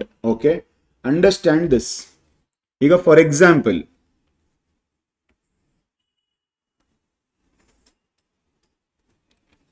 Example holding company and there is subsidiary company. ನಿನ್ನೆ ನಾವು ನೋಡಿದ್ವಲ್ಲ, same logic. Holding company, subsidiary company. ಈಗ holding company sale ಮಾಡಿದೆ. Holding company has sold goods. 100 ರೂಪಾಯಿದು goods ಅನ್ನ ಅವರು 120ಕ್ಕೆ sale ಮಾಡಿದ್ದಾರೆ. ಓಕೆ, 120ಕ್ಕೆ ಸೇಲ್ ಮಾಡಿದ್ದಾರೆ. ಈಗ ಏನಾಯ್ತು, ಹೋಲ್ಡಿಂಗ್ ಕಂಪನಿದು ರಿಸರ್ವ್ಸ್ ಅಂಡ್ ಸರ್ಪ್ಲಸ್ ಅಲ್ಲಿ 20 ಇರುತ್ತೆ. ಈಗ ಒಂದ್ ವೇಳೆ ಸಬ್ಸಿಡರಿ ಕಂಪನಿ ಇನ್ನೂ ಅದನ್ನು ಸೇಲ್ ಮಾಡಲಿಲ್ಲ, ಇನ್ವೆಂಟ್ರಿ 120 ಆಯ್ತು. ಈಗ ನಾವು ಕನ್ಸಾಲಿಡೇಟೆಡ್ ಬ್ಯಾಲೆನ್ಸ್ ಶೀಟ್ ಪ್ರಿಪೇರ್ ಮಾಡಿದ್ರೆ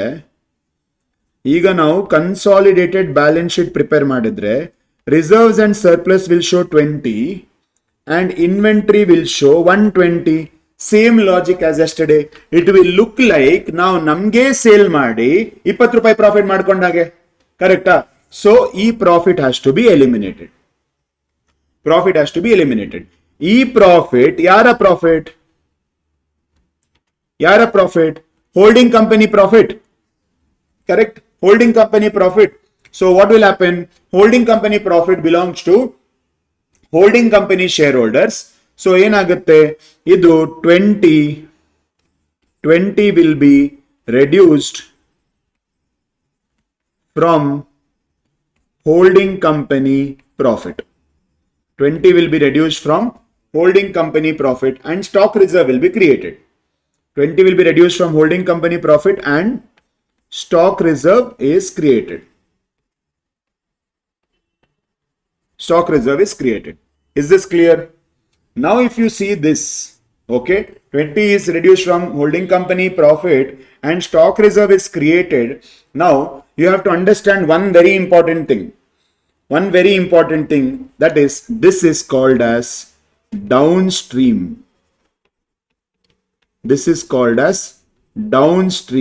What does downstream mean? Holding company, stream ಅಂತ ಹೇಳಿದ್ರೆ river, correcta? River alli holding company is at the top, chain alli holding company is at the top, subsidiary company is at the bottom. So holding company subsidiary company ge sale ಮಾಡಿದ್ರೆ that is called as downstream. Subsidiary company holding company sale ಮಾಡಿದ್ರೆ that is called as upstream. Clear? ಈಗ same example ನಾವು continue ಮಾಡಿದ್ರೆ we have subsidiary company. We have holding company. ಏನಾದ್ರೂ rule ಇದೆಯಾ subsidiary company holding ಕಂಪನಿಗೆ sale ಮಾಡಬಾರ್ದು ಅಂತ? ಯಾರಿಗೂ ಸೇಲ್ ಮಾಡಬಹುದು. So subsidiary company has sold goods.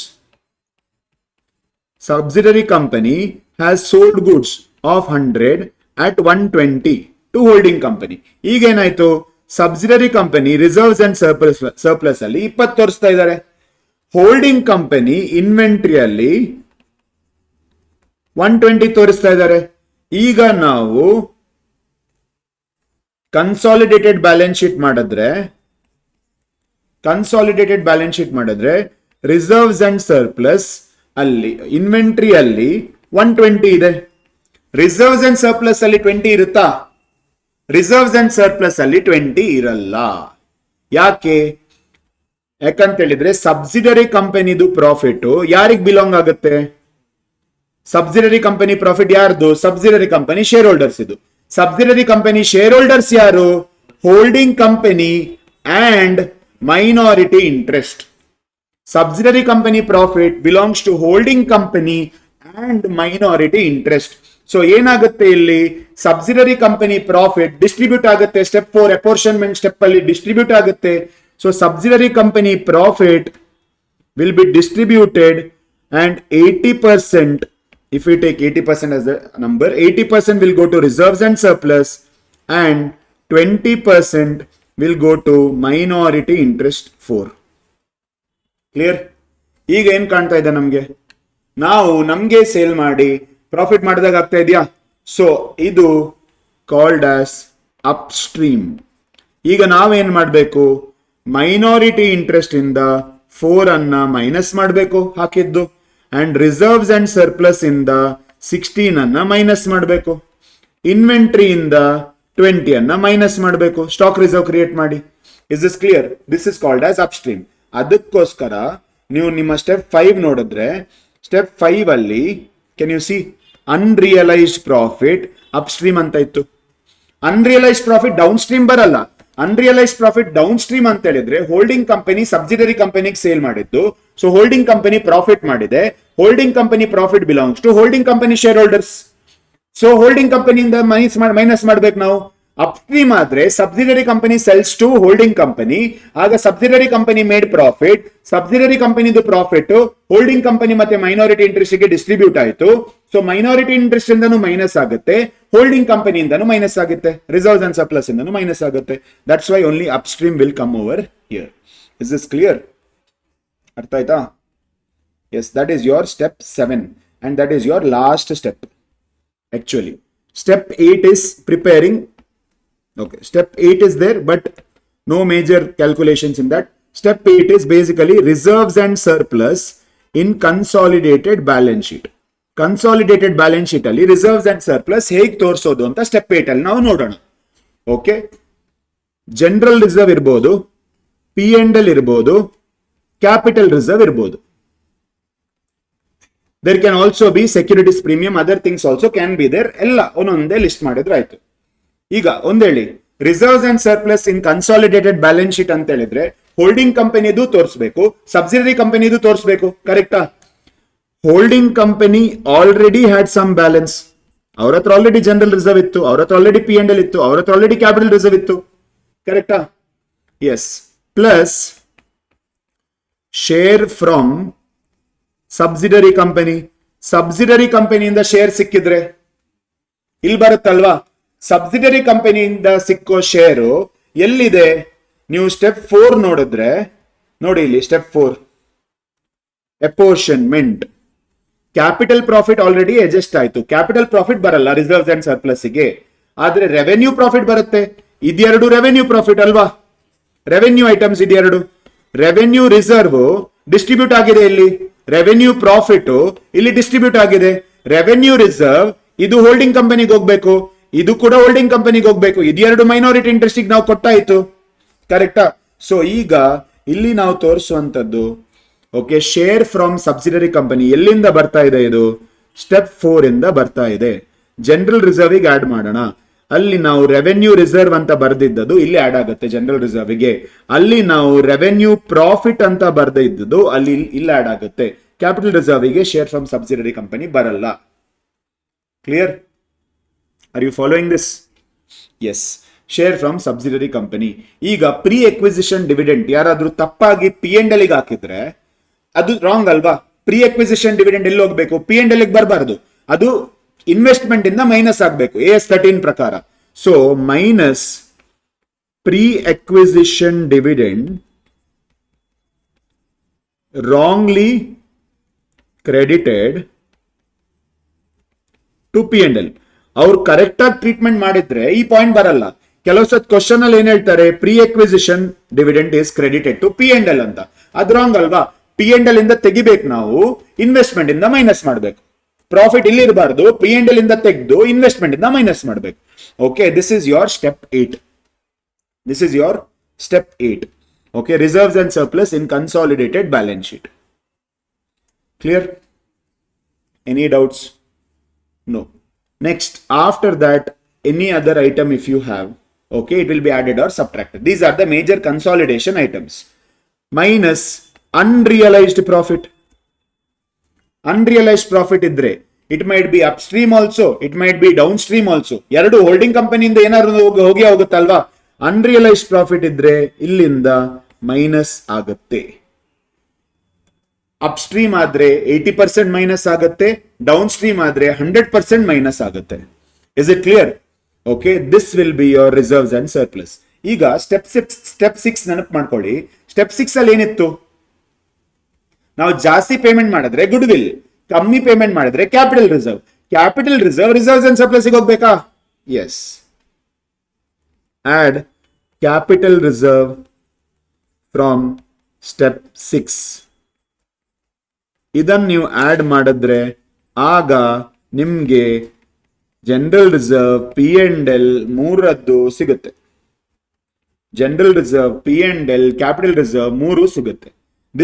This total will be your reserves and surplus.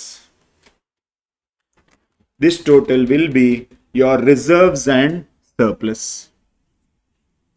Is it clear?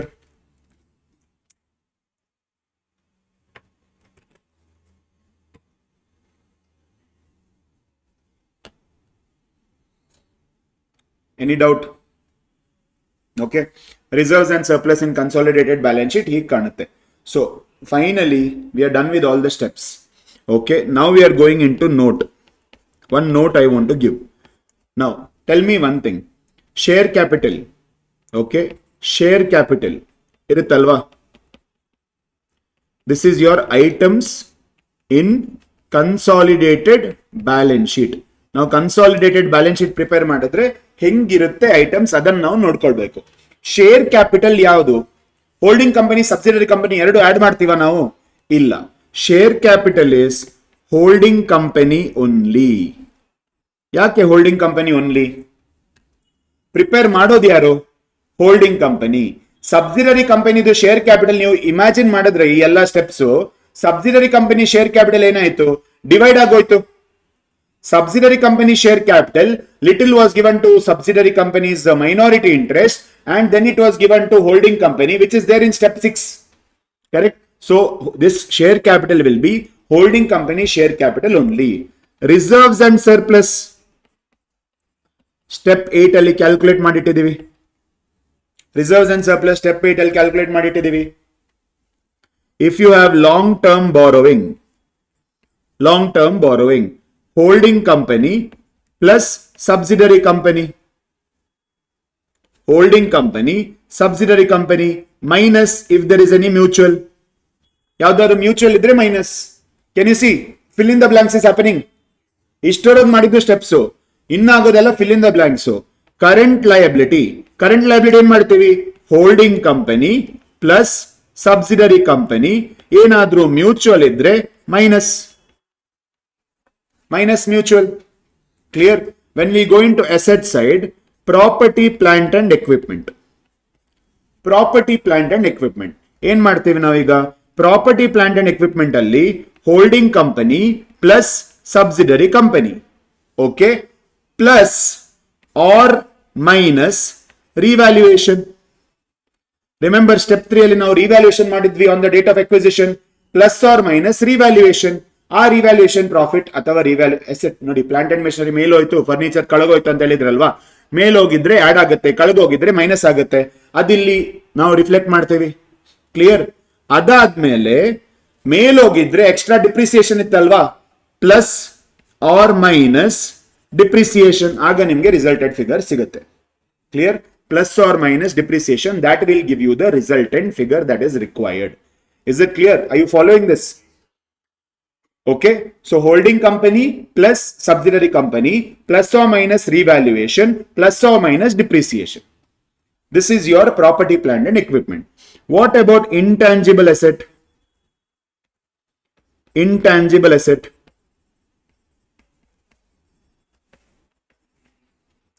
Intangible asset holding ಕಂಪನಿಯಲ್ಲಿ ಯಾವ್ದಾದ್ರು intangible asset ಇದ್ರೆ ಅದು ಬರುತ್ತೆ, ಪ್ಲಸ್ ಸಬ್ಸಿಡರಿ ಕಂಪನಿಯಲ್ಲಿ ಯಾವ್ದಾದ್ರು ಇಂಟ್ಯಾಂಜಿಬಲ್ ಅಸೆಟ್ ಇದ್ರೆ ಅದು ಬರುತ್ತೆ, ಪ್ಲಸ್ ಸ್ಟೆಪ್ 6 ಅಲ್ಲಿ ಜನರೇಟ್ ಆದ ಗುಡ್ ವಿಲ್ ಕೂಡ ಆಡ್ ಆಗುತ್ತೆ. ಹೋಲ್ಡಿಂಗ್ ಕಂಪನಿ ಹತ್ರ ಆಲ್ರೆಡಿ ಗುಡ್ ವಿಲ್ ಇದೆ, ಸಬ್ಸಿಡರಿ ಕಂಪನಿ ಹತ್ರ ಗುಡ್ ವಿಲ್ ಇದೆ, ಅದೆರಡು ಹೇಗೋ ಆಡ್ ಆಗುತ್ತೆ. ಯಾಕಂತ ಹೇಳಿದ್ರೆ ಕನ್ಸಾಲಿಡೇಷನ್ ಸ್ಟೆಪ್ 6 ಅಲ್ಲಿ ನಾವು ಆಲ್ರೆಡಿ ಗುಡ್ ವಿಲ್ ಕ್ಯಾಲ್ಕುಲೇಟ್ ಮಾಡಿಟ್ಟಿದ್ದೀವಿ, ಆ ಗುಡ್ ವಿಲ್ ಕೂಡ ಇಲ್ಲಿ ಆಡ್ ಆಗುತ್ತೆ. Is it clear? Intangible asset. Yes, can we go further? After intangible asset, you will have investments. Okay, investment alli eradu type. Very clearly you have to understand. Investment in subsidiary company. Holding company, subsidiary company do shares purchase ಮಾಡಿದ್ರೆ ಅವ್ರಿಗೆ ಅದು investment ಅಲ್ವಾ, ಅವ್ರ balance sheet ಅಲ್ಲಿ ಅದು investment ಅಂತ ತೋರಿಸ್ತಾ ಇರುತ್ತಲ್ವಾ. So this will not appear. This will not appear. ಯಾಕೆ? ನಾನ್ ಬೇರೆ ನೀನ್ ಬೇರೆ ಅಂತ ಆದಾಗ ನನ್ಗೆ ಅದು ಇನ್ವೆಸ್ಟ್ಮೆಂಟ್, ನಾನು ಒಂದೇ ನೀನು ಒಂದೇ ಅಂತ ಒಟ್ಟಿಗಾದಾಗ ಅದು ಇನ್ವೆಸ್ಟ್ಮೆಂಟ್ ಅಲ್ಲ. Are you getting my point? Separate balance sheet ಅಲ್ಲಿ ಕೂತಾಗ ನಾವು ನಾನ್ ನಿನ್ ಕಂಪನಿಲಿ ಇನ್ವೆಸ್ಟ್ಮೆಂಟ್ ಮಾಡಿದ್ದೀನಿ, ನಾವಿಬ್ರು ಒಂದೇ ಬ್ಯಾಲೆನ್ಸ್ ಶೀಟ್ ಬಂದಾಗ it is not investment anymore. Is it? It is already cancelled. If you have noticed, see over here. Step 6 ಅಲ್ಲಿ ಏನಾಯ್ತು ನೋಡಿ, ಸ್ಟೆಪ್ 6 ಅಲ್ಲಿ ಹೋಲ್ಡಿಂಗ್ ಕಂಪನಿ ಬ್ಯಾಲೆನ್ಸ್ ಶೀಟ್ ಅಲ್ಲಿ ಇದ್ದ investment subsidiary company balance sheet ಅಲ್ಲಿ ಇದ್ದ share capital ಜೊತೆ cancel ಆಗಿ ನೆಟ್ ಫಿಗರ್ ಅನ್ನು ನಾವು goodwill or capital reserve ಅಂತ ತಗೊಂಡಿದ್ದೀವಿ. ಕ್ಲಿಯರ್? ಅದಕ್ಕೋಸ್ಕರ ಇಟ್ ಇಸ್ ನಾಟ್ ದೇರ್. ಅದಕ್ಕೋಸ್ಕರ ಇನ್ವೆಸ್ಟ್ಮೆಂಟು ಇಲ್ಲಿ ಬರಲ್ಲ, ಅದಕ್ಕೋಸ್ಕರ ಸಬ್ಸಿಡರಿ ಕಂಪನಿ ಶೇರ್ ಕ್ಯಾಪಿಟಲ್ ಇಲ್ಲಿ ತೋರಿಸಲ್ಲ ನಾವು. Okay, investments.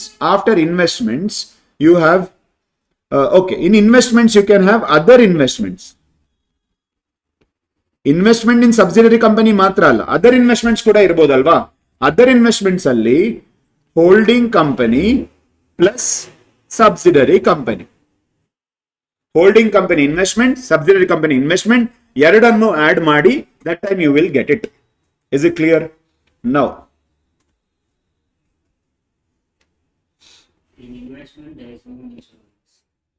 Investment mutual owings is there. This is the mutual. ನಾನು ನಿನ್ ಕಂಪನಿಯಲ್ಲಿ ಇನ್ವೆಸ್ಟ್ ಮಾಡಿದ್ದು ಅದು ಮ್ಯೂಚುವಲ್, ಅದೇ ಪೇರ್ ಆಗಲ್ಲ. ಅದರ್ ಇನ್ವೆಸ್ಟ್ಮೆಂಟ್ಸ್ ಅಲ್ಲಿ ಮ್ಯೂಚುವಲ್ ಇರಲ್ಲ, ಯಾಕಂದ್ರೆ ನಾವು ಬೇರೆ ಬೇರೆ ಕಂಪನಿಯಲ್ಲಿ ಇನ್ವೆಸ್ಟ್ ಮಾಡಿದ್ದು, ಅದೆರಡು ಆಡ್ ಮಾಡಿ ಹಾಕಿದ್ರೆ ಆಯ್ತು.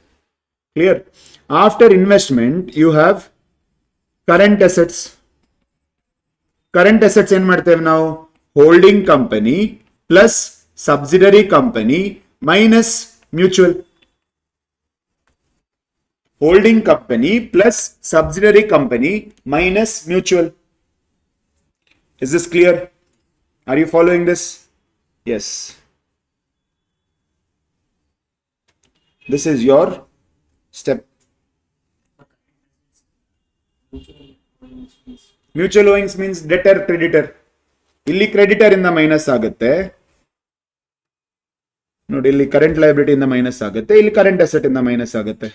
Debtor creditor, bills receivable, bills payable, loan given, loan taken, unrealized profit. Idu intercompany owings. Clear? So what you have to remember, share capital will be holding company only.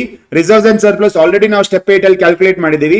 ಅದಾದ್ಮೇಲೆ long term borrowing plus add ಎರಡನ್ನು plus ಮಾಡಿ, ಯಾವ್ದಾದ್ರು mutual ಇದ್ರೆ minus ಮಾಡಿ, current liability ಕೂಡ ಎರಡನ್ನು plus ಮಾಡಿ, mutual ಇದ್ರೆ ಮೈನಸ್ ಮಾಡಿ, property plant and equipment you have to be careful, ಎರಡನ್ನು ಪ್ಲಸ್ ಮಾಡಿ.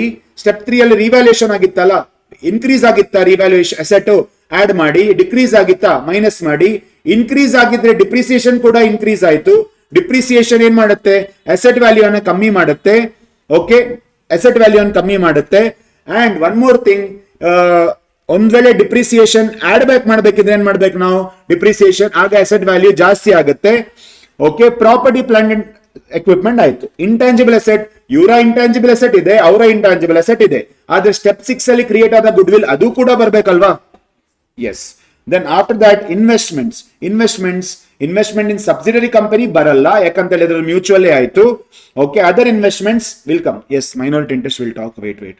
Okay, current assets, holding company plus subsidiary company ಎರಡನ್ನು ಆಡ್ ಮಾಡಿ ಮತ್ತೆ ಮೈನಸ್ ಮಾಡಿ. ಈಗ ದ ಮೋಸ್ಟ್ ಇಂಪಾರ್ಟೆಂಟ್ ಥಿಂಗ್, ಹಾ, ರಿಸರ್ವ್ಸ್ ಅಂಡ್ ಸರ್ಪ್ಲಸ್ ಅಲ್ಲಿ ನೋಡಿ, ಇಲ್ಲ ಆಡ್ ಮಾಡ್ಕೊಂಡಿದೀವಿ. ಹೌದು, ಸ್ಟೆಪ್ 6 ಇದು ಕ್ಯಾಪಿಟಲ್ ರಿಸರ್ವ್ ಆಡ್ ಮಾಡ್ಕೊಂಡಿದೀವಿ, ಬರುತ್ತೆ. ರಿಸರ್ವ್ಸ್ ಅಂಡ್ ಸರ್ಪ್ಲಸ್ ಅಲ್ಲಿ ಬರುತ್ತೆ.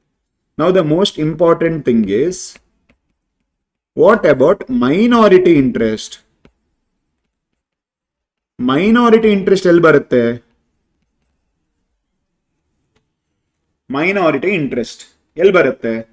Minority interest in consolidated balance sheet.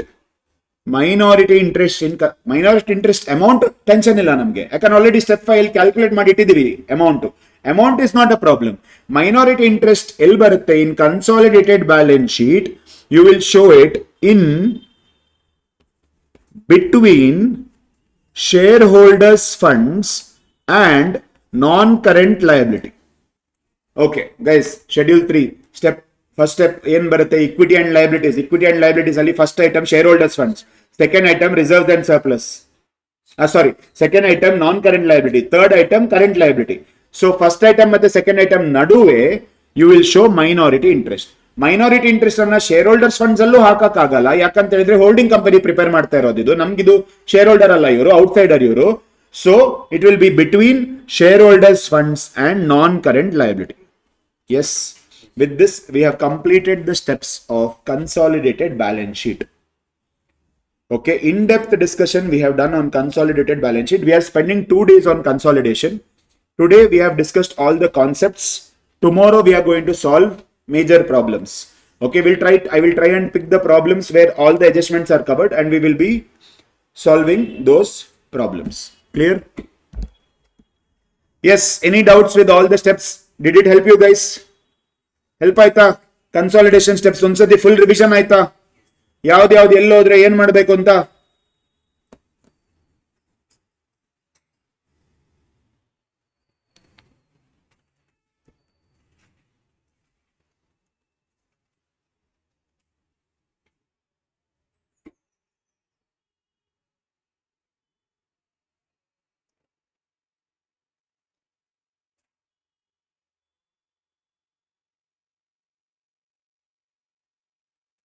Online guys ಇದ್ದೀರಾ? You have to talk.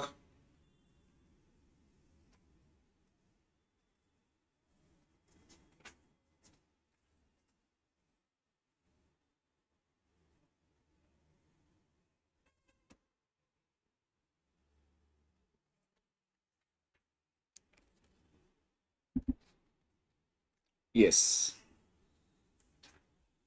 Okay. Next topic for us is consolidated P&L.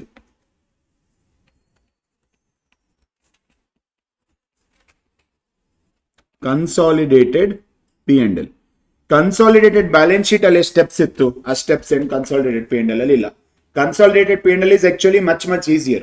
But students ಗೆ consolidated balance sheet easy ಆಗುತ್ತೆ. ಯಾಕಂತ ಹೇಳಿದ್ರೆ steps ಇದೆಯಲ್ಲ, ಆ ಸ್ಟೆಪ್ ಫಾಲೋ ಮಾಡ್ಕೊಂಡು ಹೋಗ್ತೀನಿ, I will reach the destination. Consolidated P&L ಆಗಲ್ಲ, ಸ್ಟೆಪ್ಸ್ ಯಾವುದು ಇಲ್ಲ. You have to just eliminate intercompany transactions. Consolidated P&L is basically holding company P&L plus subsidiary company P&L, okay, minus intercompany transactions. Holding company P&L plus subsidiary company P&L minus intercompany transactions. This is consolidated P&L preparation. Clear? Okay. Extra ಏನು ಮಾಡಲ್ಲ. But some topics, okay, some adjustments we will discuss. Some adjustments we will discuss so that the concept of consolidated P&L is also clear ನಿಮಗೆ. Okay. Now, ಈಗ ನಾವು ಮುಂದೆ ಹೋದ್ರೆ ಇಲ್ಲಿ some examples I'm going to give you. H Limited will take as holding company. H Limited sold goods to S Limited rupees 1 lakh at 20, costing rupees 1 lakh at 20% profit on cost. 20% profit on cost. ಈಗ sale ಆಗಿದ್ಯಾ? Sale ಆಗಿದ್ಯಾ? Correct. Sale ಆಗಿದ್ರೆ ಈಗ H limited ಏನ್ ಮಾಡ್ತಾರೆ?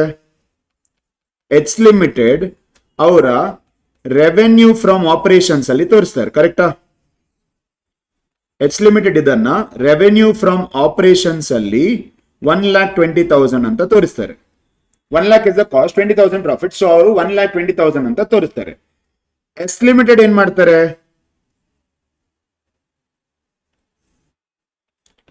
S Limited ಏನ್ ಮಾಡ್ತಾರೆ? S limited ಅದನ್ನ ಅವರ purchase of stock in trade, purchase of stock in trade ಅಲ್ಲಿ 1,20,000 ಅಂತ ತೋರಿಸ್ತಾರೆ. Are you following this? Do you remember the P&L format? Once quickly we'll brush up the P&L format. P&L ಅಲ್ಲಿ ಏನಿರುತ್ತೆ? First revenue from operations, ಅದಾದ್ಮೇಲೆ other income. Income side ಅಲ್ಲಿ ಇಷ್ಟೇ. Expense side ಅಲ್ಲಿ cost of material consume, purchase of stock in trade, changes in inventory, employee benefit expense, finance cost, depreciation and amortisation, other expenses. ಇಷ್ಟು ಬರುತ್ತಾ? Okay. So ಈಗ H limited S limited sale ಮಾಡಿದ್ರೆ ಏನಾಗುತ್ತೆ? H limited ಅದನ್ನ ತಕೊಂಡೋಗಿ revenue from operations ಅಂತ ತೋರಿಸ್ತಾರೆ. S limited ಅದನ್ನ ತಕೊಂಡೋಗಿ purchase of stock in trade ಅಂತ ತೋರಿಸ್ತಾರೆ. ಸೊ ಈಗ ಕನ್ಸಾಲಿಡೇಟೆಡ್ ಪಿ ಅಂಡ್ ಎಲ್ ಅಲ್ಲಿ ಏನಾಗುತ್ತೆ? ಕನ್ಸಾಲಿಡೇಟೆಡ್ ಪಿ ಅಂಡ್ ಎಲ್ ಅಲ್ಲಿ ರೆವೆನ್ಯೂ ಫ್ರಮ್ ಆಪರೇಷನ್ಸ್ ಇಂದ you have to remove 1,20,000 and purchase of stock in trade ಇಂದ 1,20,000 ಮೈನಸ್ ಮಾಡಬೇಕು. ಯಾಕೆ? ಯಾಕಂತ ಹೇಳಿದ್ರೆ ನಾವು ನಮ್ಮಿಬ್ರಿಗೆ ಸೇಲ್ ಮಾಡ್ಕೊಂಡದ್ದು, ಇದರಿಂದ ಇದನ್ನ ನಾವು ಟ್ರಾನ್ಸಾಕ್ಷನ್ ಅಂತ ತೋರ್ಸಕ್ ಆಗಲ್ಲ. ಯಾಕಂದ್ರೆ ನಾವಿಬ್ರು ಈಗ ಒಂದೇ ಪಿ ಅಂಡ್ ಎಲ್ ಅಲ್ಲಿ ಇರ್ತೀವಿ. So this is the situation. If goods are sold, this will be the effect. Did you understand this? Consolidated P and L ಗೆ ಸ್ಟೆಪ್ಸ್ ಇಲ್ಲ. ಸೊ ಏನಾಗುತ್ತೆ? ನೀವು ಟ್ರಾನ್ಸಾಕ್ಷನ್ ಯಾವ್ದು ಮ್ಯೂಚುವಲ್ ಅಂತ ನೋಡ್ಕೊಂಡು ಯಾವ ಹೆಡ್ಡಿಗೆ ಹೋಗಿದೆ ಅಂತ ನೋಡ್ಕೊಂಡು ಅದನ್ನ ನೀವು ಎಲಿಮಿನೇಟ್ ಮಾಡ್ಕೊಳ್ಬೇಕು. Is this clear? Next we go into one more example. They can tell consultancy fees received by S limited from H Limited. Consultancy fees received by S Limited from H Limited rupees 50,000. Clear? ಈಗ first you have to understand ಯಾರ್ಯಾರು ಯಾವ ಹೆಡ್ಡಿಗೆ ಅದನ್ನ ಹಾಕಿದ್ದಾರೆ ಅಂತ ನೀವು ಅರ್ಥ ಮಾಡ್ಕೊಳ್ಬೇಕು. ಆಗ ನಿಮ್ಗೆ ಎಲಿಮಿನೇಷನ್ ಈಸಿ ಆಗುತ್ತೆ. Consultancy fees received by S limited from H limited ಅಂತ ಹೇಳಿದ್ರೆ ಈಗ ಎಚ್ ಲಿಮಿಟೆಡ್ಗೆ ಅದು ಎಕ್ಸ್ಪೆನ್ಸ್ ಇನ್ಕಮ್? ಎಚ್ ಲಿಮಿಟೆಡ್ಗೆ ಎಕ್ಸ್ಪೆನ್ಸ್. ಎಚ್ ಲಿಮಿಟೆಡ್ ಅದನ್ನ ಅದರ್ ಎಕ್ಸ್ಪೆನ್ಸಸ್ ಅಲ್ಲಿ ತೋರಿಸಿರ್ತಾರೆ.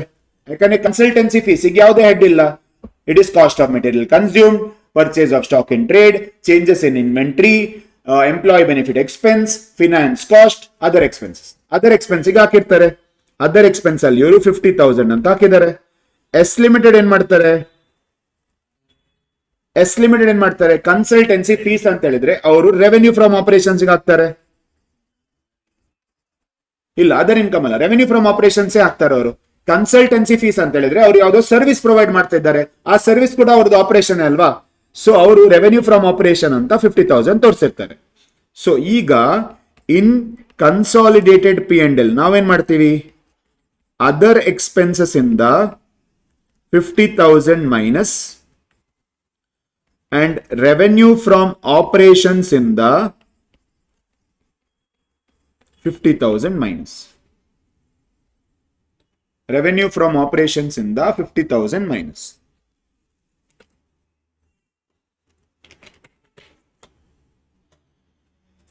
Is it clear? ಅರ್ಥ ಆಯ್ತಾ? Now, next. There can be one more example, that is they might tell royalty paid by S Limited to H Limited 10,000. Royalty paid by S Limited to H Limited 10,000. Clear? ಈಗ H Limited ಏನ್ ಮಾಡ್ತಾರೆ ಇದನ್ನ? Most of the times H Limited ಇದನ್ನ other income ಗೆ add ಮಾಡ್ತಾರೆ.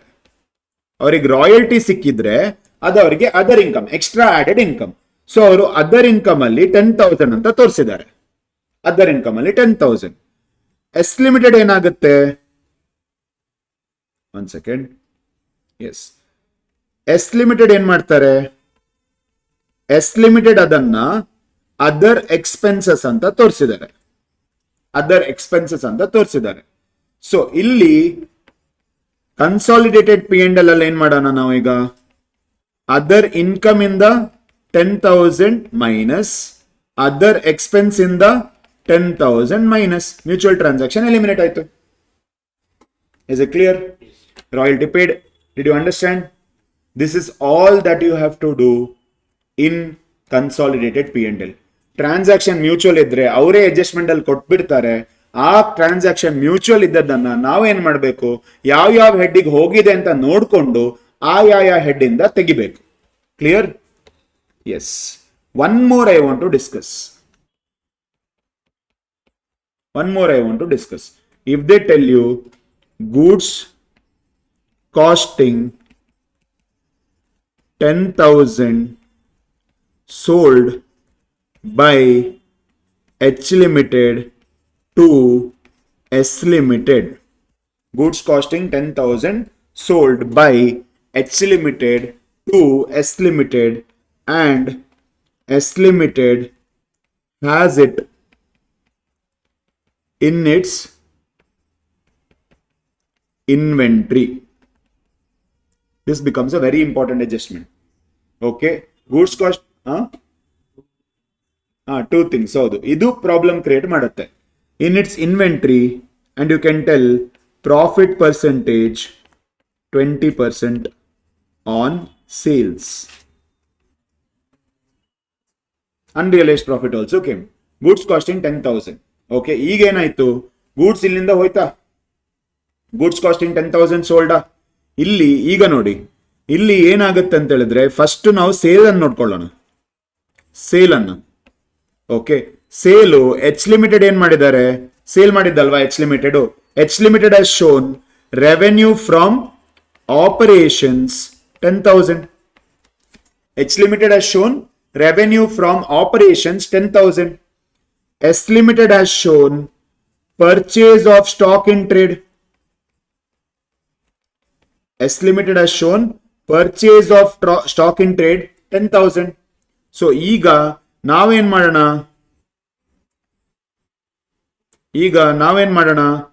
Consolidated balance sheet ಅಲ್ಲಿ, consolidated P&L ಅಲ್ಲಿ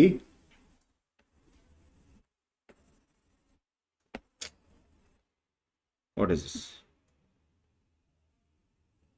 Consolidated P&L ಅಲ್ಲಿ revenue from operations in the 10,000 minus purchase of stock in trade in the 10,000 minus. Oh, wait. It is not 10,000. I can tell you 10,000 cost. 10,000 is cost. Sale value will be higher. It is not 10,000. Goods costing 10,000 alva. 20% profit on sales. 20% profit on sales adre 25% profit on cost. So this will be 12,500 and 12,500. ಹಾಗಾದ್ರೆ ನಾವು eliminate ಮಾಡಬೇಕಾಗಿದ್ದದ್ದು 12,500 and 12,500. I hope you understood the mistake. Yes. This is your situation. Goods costing 10,000 sold by H Limited to S Limited and has it in its inventory. ಈಗೇನಾಯ್ತು? ಇನ್ವೆಂಟ್ರಿಯಲ್ಲಿ ಇದೆ ಒಂದು mutual ಅಲ್ಲ, ಎರಡು mutual ಆಯ್ತು. Sale purchase ಅನ್ನು ಹೇಗೂ eliminate ಮಾಡಬೇಕು, unrealised profit ಕೂಡ eliminate ಮಾಡಬೇಕು. ಸೊ ಈಗ ನಿಮ್ಮ ಓಕೆ ಎಲಿಮಿನೇಷನ್ ನೋಡಿ, elimination of unrealised profit. Elimination of unrealized profit. Elimination of unrealized profit will happen like this. First, what you have to do? Changes in inventory anta idiyalla. Changes in inventory. Changes in inventory. Allinda 2500 minus ಆಗುತ್ತೆ. ಅಲ್ಲಿಂದ 2500 minus ಆಗುತ್ತೆ. Clear? ಇನ್ನೊಂದು ನಮ್ಮ balance sheet ಅಲ್ಲಿ inventory ಇದೆಯಲ್ಲ, balance sheet ಅಲ್ಲಿ inventory ಅಲ್ಲಿಂದ 2500 minus ಆಗುತ್ತೆ ಕನ್ಸಾಲಿಡೇಟೆಡ್ ಬ್ಯಾಲೆನ್ಸ್ ಶೀಟ್ ಅಲ್ಲಿ. ಇದೆರಡು consolidated balance, elimination consolidated balance sheet ಅಲ್ಲಿ. Clear? Changes in inventory value ಕಮ್ಮಿ ಆಗಬೇಕು. ಅಂದ್ರೆ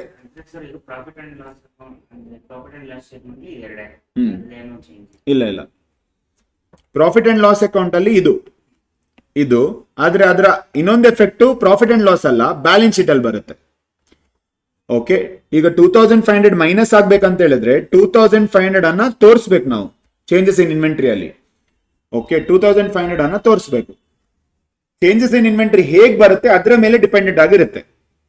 ಚೇಂಜಸ್ ಇನ್ ಇನ್ವೆಂಟ್ರಿ ಫಾರ್ಮುಲಾ ಏನು? Opening stock minus closing stock. Opening stock minus closing stock. ಈಗ ಇಲ್ಲೇನಾಯ್ತು? ಇಲ್ಲಿ ನೋಡಿ, ಒಂದು ವೇಳೆ opening stock was 10,000, closing stock was 8,000, ಹಾಗೆ ಏನ್ ಮಾಡ್ತೀರಿ ನೀವು? Sorry, let's take it as 7,000. So ಆಗೇನಾಗುತ್ತೆ?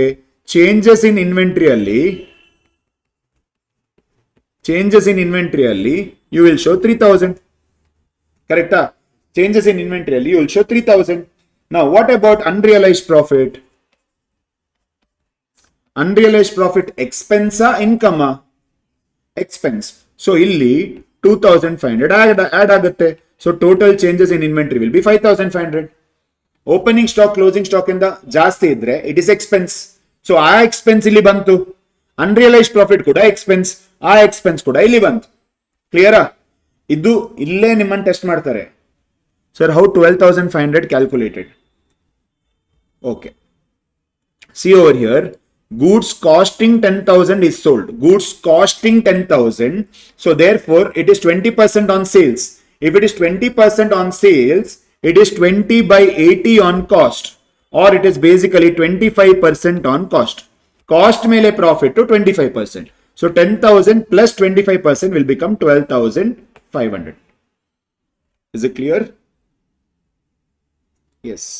Now, ಇಲ್ಲಿ ನೋಡಿ, changes in inventory. This is the major adjustment in P&L, consolidated P&L questions. ಉಳಿದಿದ್ದೆಲ್ಲ ನೀವು ನೋಡ್ತೀರಿ, ಇಲ್ಲಿಂದ ತೆಗಿಬೇಕು, ಅಲ್ಲಿಂದ ತೆಗಿಬೇಕು, ಇಲ್ಲಿಂದ ತೆಗಿಬೇಕು, ಅಲ್ಲಿಂದ ತೆಗಿಬೇಕು, ಅಷ್ಟೇ ಮುಗೀತು. ಇನ್ವೆಂಟ್ರಿ, ಚೇಂಜಸ್ ಇನ್ ಇನ್ವೆಂಟ್ರಿ ಇದೆಯಲ್ಲ, it will play a major role. ಇಲ್ಲಿ ನೋಡಿ, first you have to understand, when I have sold, I have removed from sales also, I have removed from purchase also. ಆ mutual cancel ಆಯ್ತಾ? ಈಗ ನಾನು sale ಮಾಡಿದ್ದೀನಿ, ಅವ್ರೇನ್ ಮಾಡಿದ್ದಾರೆ ಅದನ್ನ? ಅವರದ ಕ್ಲೋಸಿಂಗ್ ಸ್ಟಾಕ್ ಅಲ್ಲಿ ಇನ್ನೂ ಇಟ್ಕೊಂಡಿದ್ದಾರೆ. ಸೊ ಈಗೇನಾಯ್ತು? ಇನ್ನೊಂದು ಮ್ಯೂಚುವಲ್ ಆಯ್ತಾ? ಪ್ರಾಫಿಟ್ ಪೋರ್ಷನ್ ಎಲಿಮಿನೇಟ್ ಮಾಡಬೇಕು. Profit portion 2,500. It is an expense. Unrealised profit is an expense. So that what we have to do? We have to take it as expense. Changes in inventory ಅಲ್ಲಿ 2,500 ತಗೊಳ್ಬೇಕು. ಒಂದ್ ವೇಳೆ opening stock 10,000, closing stock 7,000 ಬಂದ್ರೆ, changes in inventory ಅಲ್ಲಿ ಇದು already 3,000 ಇದೆ, ಇದಕ್ಕೆ 2,500 add ಮಾಡಿದ್ರೆ 5,500 ಬರುತ್ತೆ. ಒಂದು ವೇಳೆ opening stock was 10,000 but closing stock was 16,000. ನಾವು ಚೇಂಜಸ್ ಇನ್ ಇನ್ವೆಂಟ್ರಿ ಏನಾಯ್ತು? ಚೇಂಜಸ್ ಇನ್ ಇನ್ವೆಂಟ್ರಿ ಅಲ್ಲಿ opening stock minus closing stock. Closing stock if it is more, that means it is profit. Income ಅನ್ನ ನೀವು expense side ಅಲ್ಲಿ ತೋರಿಸಬೇಕಿದ್ರೆ you have to show it as a negative figure. Income ಅನ್ನ expense head ಅಲ್ಲಿ ಹಾಕುವಾಗ it becomes a negative figure. Negative of expense is income. So changes in inventory ಅಲ್ಲಿ ಈಗ 6,000 negative ಬಂತು. ಅನ್ರಿಯಲೈಸ್ಡ್ ಪ್ರಾಫಿಟ್ ಎಕ್ಸ್ಪೆನ್ಸ್ ಅಲ್ವಾ, unrealised profit will show 2500. ಆಗೇನಾಯ್ತು, net 3500 will be changes in inventory. Net to 3500 will be changes in inventory. This got shut off. I can't see comments now. I'll open in mobile.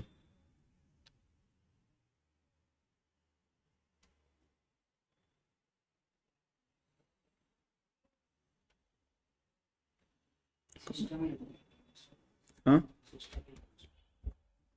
Yesterday they kept, but then they changed the settings. They said better to do it like this. Okay, did you understand this? Changes in inventory 3000.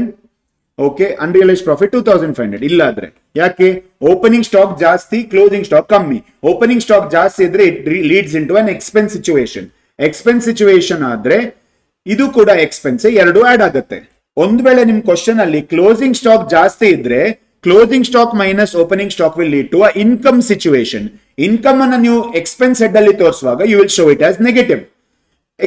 Negative ತೋರಿಸ್ತೀರಾ, ನೆಗೆಟಿವ್ ತೋರಿಸುವಾಗ unrealised profit expense ಅಲ್ವಾ, income expense set off ಆಗುವಾಗ 3500 will be show. 3500 will be show. Is it clear? This they will play with. This they will play with. ನಾಳೆ ಮಾಡೋಣ. Consolidated P&L, one question we will do, which will cover all adjustments. Consolidated balance sheet, I think at least 2-3 we will do. I mean, we'll see all past exams and one extra question also we will do, which covers all adjustments. Idondu last adjustment I want to discuss for the day. Last adjustment this is. Okay, full focus you do. Example, same type of example I'm continuing. Goods costing 10,000 sold to S Limited at profit of 20% on cost. This time it is not told 20% on sales, it is told 20% on cost. Clear?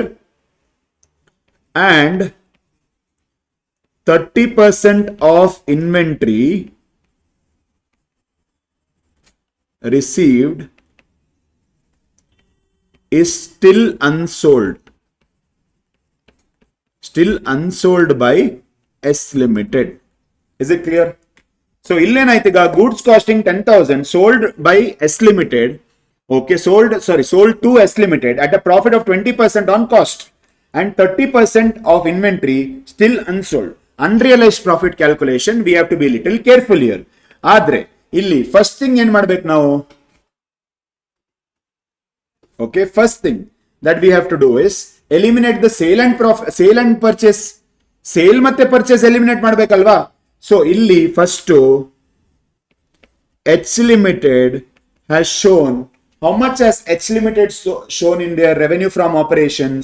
H Limited has shown 10,000 plus 20%, 12,000 in their revenue from operations. In their revenue from operations 12,000 ತೋರಿಸಿದ್ದಾರೆ. S Limited ಏನ್ ಮಾಡಿದ್ದಾರೆ? S Limited ಏನ್ ಮಾಡಿದ್ದಾರೆ? S Limited 12,000 ಅವರು purchase of stock in trade ಅಲ್ಲಿ ತೋರಿಸಿದ್ದಾರೆ. Purchase of stock in trade ಅಲ್ಲಿ ತೋರಿಸಿದ್ದಾರೆ. If at all you are confused, ಹೇಗೆ ನಮಗೆ 12,000 ಸಿಕ್ತು? ಲಾಸ್ಟ್ ಕ್ವಶನ್, ಲಾಸ್ಟ್ ಎಕ್ಸಾಂಪಲ್ ಅಲ್ಲಿ ನಾವು ಏನ್ ತಗೊಂಡಿದ್ವಿ? ಲಾಸ್ಟ್ ಎಕ್ಸಾಂಪಲ್ ಅಲ್ಲಿ it was 20% on sales. If it is 20% on sales, it is 25% on cost. ಇಲ್ಲೇನ್ ಮಾಡಿದ್ದಾರೆ? ಎಕ್ಸಾಂಪಲ್ ಅಲ್ಲಿ ಡೈರೆಕ್ಟ್ 20% ಆನ್ ಕಾಸ್ಟ್ ಕೊಟ್ಟಿದ್ದಾರೆ. So it is directly taken. So ಇಲ್ಲಿಗ ಎಲಿಮಿನೇಷನ್ ಹೆಂಗಾಗುತ್ತೆ? ಎಲಿಮಿನೇಷನ್ ರೆವೆನ್ಯೂ ಫ್ರಮ್ ಆಪರೇಷನ್ಸ್ ಇಂದ 12,000 ತೆಗಿರಿ, purchase of stock in trade in the 12,000 tegiri. Revenue from operations in the 12,000 tegiri, purchase of stock in trade in the 12,000 tegiri. Is this clear? Yes. Now, most important thing, unrealized profit. Unrealized profit is to, first of all, is it 2,000 here? Is it 2,000? Unrealized profit means what? Unrealized profit is holding company sold to subsidiary company ಅಥವಾ subsidiary company sold to holding company, and the resultant or the receiving person has still not sold it to anybody. ಯಾರಿಗೂ sale ಮಾಡಿಲ್ಲ. ಈಗ ಏನಾಯ್ತು, consolidated balance sheet prepare ಮಾಡುವಾಗ ಇನ್ವೆಂಟ್ರಿನೂ ಒಂದೇ balance sheet ಅಲ್ಲಿ ಬಂತು, profit ಅದೇ ಬ್ಯಾಲೆನ್ಸ್ ಶೀಟ್ ಅಲ್ಲಿ ಇದೆ. This will look like I sold to myself and made profit. This is unrealised profit elimination. ಇಲ್ಲಿ ನೀವು ನೋಡಿದ್ರೆ ನಾವು ಸೇಲ್ ಮಾಡಿದ ಗೂಡ್ಸ್ 12,000, ಆದ್ರೆ ಅದರದ್ದು ಎಲ್ಲಾ ಇನ್ನೂ ಬಾಕಿ ಉಳಿದಿಲ್ಲ. ಎಷ್ಟು ಬಾಕಿ ಉಳಿದಿದೆ? 30% ಮಾತ್ರ. ಹಾಗಾದ್ರೆ 30% ಮಾತ್ರ ಮ್ಯೂಚುವಲ್ ಆಯ್ತಲ್ವಾ? 70% ಆಲ್ರೆಡಿ ಹೊರಗಡೆ ಹೋಗಿದೆ. 70% ಹೊರಗಡೆ ಹೋಗಿದ್ರೆ ಆ ಪ್ರಾಫಿಟ್ ಇಸ್ ರಿಯಲೈಸ್ಡ್ ಪ್ರಾಫಿಟ್. ಆ ಪ್ರಾಫಿಟ್ ಇಸ್ ರಿಯಲೈಸ್ಡ್ ಪ್ರಾಫಿಟ್. 30% ಇನ್ನೂ ಉಳಿದಿದ್ರೆ ಇಲ್ಲಿ ಆ profit is unrealised profit. Clear? ಹಾಗಾದ್ರೆ ನಾವೀಗ ಎಲಿಮಿನೇಟ್ ಮಾಡಬೇಕಾಗಿರೋ ಪ್ರಾಫಿಟ್ ಎಷ್ಟು? ಓನ್ಲಿ 30%. ಸೊ ಈಗ ಏನ್ ಮಾಡ್ತೇವೆ ನಾವು? Will go to changes in inventory. Changes in inventory. ನಮ್ಮ ಪ್ರಾಫಿಟ್ ಎಷ್ಟು? Profit was 2000. 2000 ಇದು 30% ಎಷ್ಟಾಗುತ್ತೆ? ಈಸ್ 600. 600 ಚೇಂಜಸ್ ಇನ್ ಇನ್ವೆಂಟ್ರಿ ಅಲ್ಲಿ ತೋರಿಸ್ಬೇಕು ನಾವು. ಅಂಡ್ ಇನ್ವೆಂಟ್ರಿಯಲ್ಲಿ ಏನ್ ಮಾಡ್ತೀವಿ? ಇನ್ವೆಂಟ್ರಿಯಲ್ಲಿ ಬ್ಯಾಲೆನ್ಸ್ ಶೀಟ್ ಇನ್ವೆಂಟ್ರಿ ಹೆಡ್ ಅಲ್ಲಿ 600 ವಿಲ್ ಬಿ ಸಬ್ಟ್ರಾಕ್ಟೆಡ್. ಇಲ್ಲಿ 600 will be added, it will be taken as expense, and there 600 will be subtracted. Is it clear? So this is the most important adjustment in consolidated P&L. Rest of the things ಉಳಿದಿದ್ದು ಏನ್ ಮಾಡ್ತೀವಿ ನಾವು? ಇಲ್ಲ add ಆಗಿದ್ಯಾ, ಇಲ್ಲ add ಆಗಿದ್ಯಾ ತೆಗೀರಿ. Okay, ಅದು ಸೇಲ್ ಅಲ್ಲಿ ಇದೆ, ಇದು ಪರ್ಚೇಸ್ ಅಲ್ಲಿ ಇದೆ, ಅಲ್ಲಿ ಅದರ್ ಇನ್ಕಮ್ ಅಲ್ಲಿ ಇದೆ, ಇಲ್ಲಿ ಅದರ್ ಎಕ್ಸ್ಪೆನ್ಸ್ ಅಲ್ಲಿ ಇದೆ, ಅದನ್ನ ಜಸ್ಟ್ ಎಲಿಮಿನೇಟ್ ಮಾಡಿದ್ರೆ ಆಯ್ತು. ಅನ್ರಿಯಲೈಸ್ಡ್ ಪ್ರಾಫಿಟ್ ಏನ್ ಮಾಡಬೇಕು? ಫಸ್ಟಿಗೆ ಸೇಲ್ ಮತ್ತೆ ಪರ್ಚೇಸ್ ಅನ್ನು ಎಲಿಮಿನೇಟ್ ಮಾಡ್ಕೊಳ್ಳಿ. ಮತ್ತೆ ಅನ್ರಿಯಲೈಸ್ಡ್ ಪ್ರಾಫಿಟ್ ಅಂತ ಹೇಳಿದ್ರೆ ಏನು? Holding company to subsidiary company ಅಥವಾ subsidiary company to holding company sale ಆಗಿದೆ. ಸೇಲ್ ಆದ್ರೆ ನೋ ಪ್ರಾಬ್ಲಮ್. ಆದ್ರೆ ರಿಸಲ್ಟಿಂಗ್ ಕಂಪನಿ ಅಂದ್ರೆ ರಿಸೀವಿಂಗ್ ಕಂಪನಿ ಇನ್ನು ಆ ಗೂಡ್ಸ್ ಅನ್ನ ಕ್ಲೋಸಿಂಗ್ ಸ್ಟಾಕ್ ಅಲ್ಲೇ ತೋರಿಸ್ತಾ ಇದ್ದಾರೆ. ಅಂದ್ರೆ ನಮ್ಮ ಗ್ರೂಪ್ ಬಿಟ್ಟು ಹೊರಗಡೆ ಹೋಗಿಲ್ಲ ಸ್ಟಾಕ್. ನಮ್ಮ ಗ್ರೂಪ್ ಇಂದ ಹೊರಗಡೆ ಹೋಗದೆ ಇದ್ರೆ ಸ್ಟಾಕ್, ನಾವು ಇನ್ನು ಪ್ರಾಫಿಟ್ ಅರ್ನ್ ಮಾಡಿಲ್ಲ. As a group we have still not earned profit. So if it is within the group, that profit becomes unrealized profit. If the goods have gone out, then it becomes realized profit. Illi first example ನಾವು ತಕೊಂಡಿದ್ರಲ್ಲಿ 100% of the inventory is there in stock. That is why full profit we have eliminated.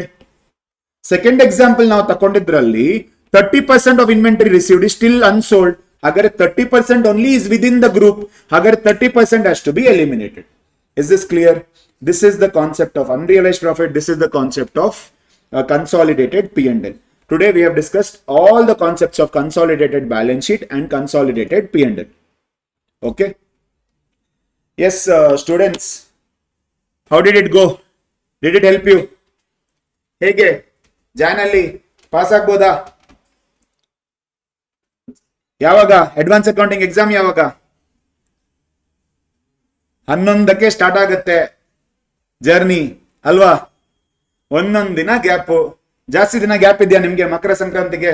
ನಿಮ್ಗಿಲ್ವಾ? ಬರೀ foundation students ನವ್ರಿಗೆ ಮಾತ್ರನಾ Makar Sankranti? Inter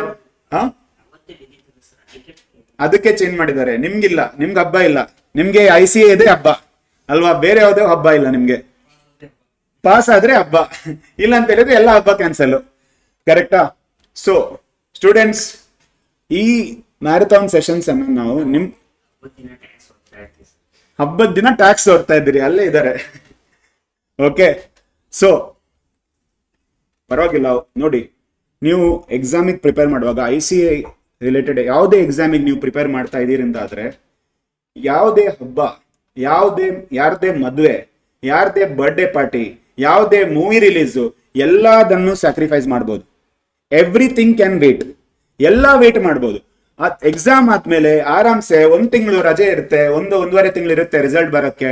you go and watch everything. ನಾವು like sir ಮದ್ವೆ already ಆಗಿದೆ, ಅವ್ರದ್ದೇಗೆ watch ಮಾಡೋದು ನಾವು ಮದ್ವೆ? ಪರವಾಗಿಲ್ಲ, ಹೋಗಿ ಅವ್ರ ಮನೆಗೆ ವಿಶ್ ಮಾಡಿ. ಅವರು ಅಲ್ಲೇನ್ ಊಟ ಕೊಟ್ಟಿದ್ರು, ನೀವು ಹೋದ್ರೆ ಅಲ್ಲಿ ಪುನಃ ನಿಮ್ಗೆ ಊಟ ಪ್ರಿಪೇರ್ ಮಾಡ್ತಾರೆ. ನೀವೇಗೂ ಮದ್ವೆಗೆ ಯಾವ್ದಕ್ಕೆ ಹೋಗೋದು? ಊಟಕ್ಕೆ ಹೋಗೋದಲ್ವಾ? ಸೊ ಅವ್ರ ಮನೆಗೆ ಹೋಗಿ ಚೆನ್ನಾಗಿ ತಿಂದು ವಾಪಸ್ ಬನ್ನಿ. ICA exams are the most important thing. It can change your life. ಕರೆಕ್ಟಾ? ಅವ್ರ ಮದುವೆ ಆಗ್ತಾರೆ ಬಿಡಿ, ಅವ್ರ ಲೈಫ್ ಚೇಂಜ್ ಆಯ್ತು, ನಿಮ್ ಲೈಫ್ ಚೇಂಜ್ ಮಾಡ್ಬೇಕಲ್ವಾ ನೀವೀಗ? ನೀವು ನಿಮ್ಮ ಎಕ್ಸಾಮ್ಸಿಗೆ ಫೋಕಸ್ ಮಾಡಿ. ಎಲ್ಲಾ ವೇಟ್ ಮಾಡ್ಬೋದು, ಏನಿದ್ರು ವೇಟ್ ಮಾಡ್ಬೋದು, ಪರವಾಗಿಲ್ಲ. Okay, unless it is very very important, don't go out of your routine. ನಿಮ್ ರೂಟೀನ್ ಬಿಟ್ಟು ಹೊರಗಡೆ ಹೋಗ್ಬೇಡಿ. Focus on exams. One month and few days are left for your exams. Full focus ICA ಎಕ್ಸಾಮ್ಸ್ಗೆ ಮಾಡಿ. ಈ marathon sessions ಅನ್ನು ನಾವು ನಿಮ್ ಬೆನಿಫಿಟ್ಗೋಸ್ಕರ ಮಾಡ್ತಾ ಇದೀವಿ. So take the maximum benefit out of it. Okay, attend it regularly. ಯಾವುದೇ ಡೌಟ್ ಇದ್ರೆ ನಾವು ಎಲ್ಲಾ ಫ್ಯಾಕಲ್ಟೀಸು ಅವೈಲೇಬಲ್ ಇದ್ದೀವಿ. ಯಾವಾಗ ಬೇಕಾದ್ರೂ ನೀವು ಕಾಂಟ್ಯಾಕ್ಟ್ ಮಾಡ್ಬೋದು. ಕ್ಲಿಯರ್? ಎಲ್ಲಾ ಫ್ಯಾಕಲ್ಟೀಸ್ ಅವೈಲೇಬಲ್ ಇದ್ದೀವಿ. ಆ ಯೂಟ್ಯೂಬ್ ಕಮೆಂಟ್ಸ್ ಅಲ್ಲೇ ನೀವು ಹಾಕಿದ್ರೆ ನಾವು ಅಲ್ಲೇ ರಿಪ್ಲೈ ಮಾಡ್ಬಿಡ್ತೀವಿ. ಹಾ, ಓಕೆ, ನಾವೊಂದು ವಾಟ್ಸ್ಆಪ್ ಗ್ರೂಪ್ ಕ್ರಿಯೇಟ್ ಮಾಡಿದೀವಿ. ಇದಕ್ಕೆ ಒಂದ್ ವೇಳೆ ನೀವು ಗ್ರೂಪಿಗೆ ಆಡ್ ಆಗಿಲ್ಲ ಅಂತ ಹೇಳಿದ್ರೆ ಆಡ್ ಮಾಡ್ಬೋದು. ಯಾಕಂತ ಹೇಳಿದ್ರೆ ಲಿಂಕ್ ಅಲ್ಲಿ ಬರುತ್ತೆ, ಯೂಟ್ಯೂಬ್ ಅಲ್ಲೂ ಲಿಂಕ್ ಬರುತ್ತೆ. So if at all you are watching this, okay, you can just contact us if you are not in the WhatsApp group. ಇನ್ನೊಂದೇನಂತ ಹೇಳಿದ್ರೆ, if you want to support us, obviously these are free marathon sessions. Okay, support ಮಾಡಬೇಕಿದ್ರೆ only 2 things guys. Subscribe ಮಾಡಿ, like ಮಾಡಿ. Subscribe to our Kannada channel. ಇನ್ನೂ ಜಾಸ್ತಿ content ಹಾಕ್ತೀವಿ ನಾವು Kannada channel ಅಲ್ಲಿ. Okay, and also like the videos. Okay, all the best for your preparation. ನಾಳೆ ಸಿಗೋಣ. ಬಾಯ್, ಟೇಕ್ ಕೇರ್.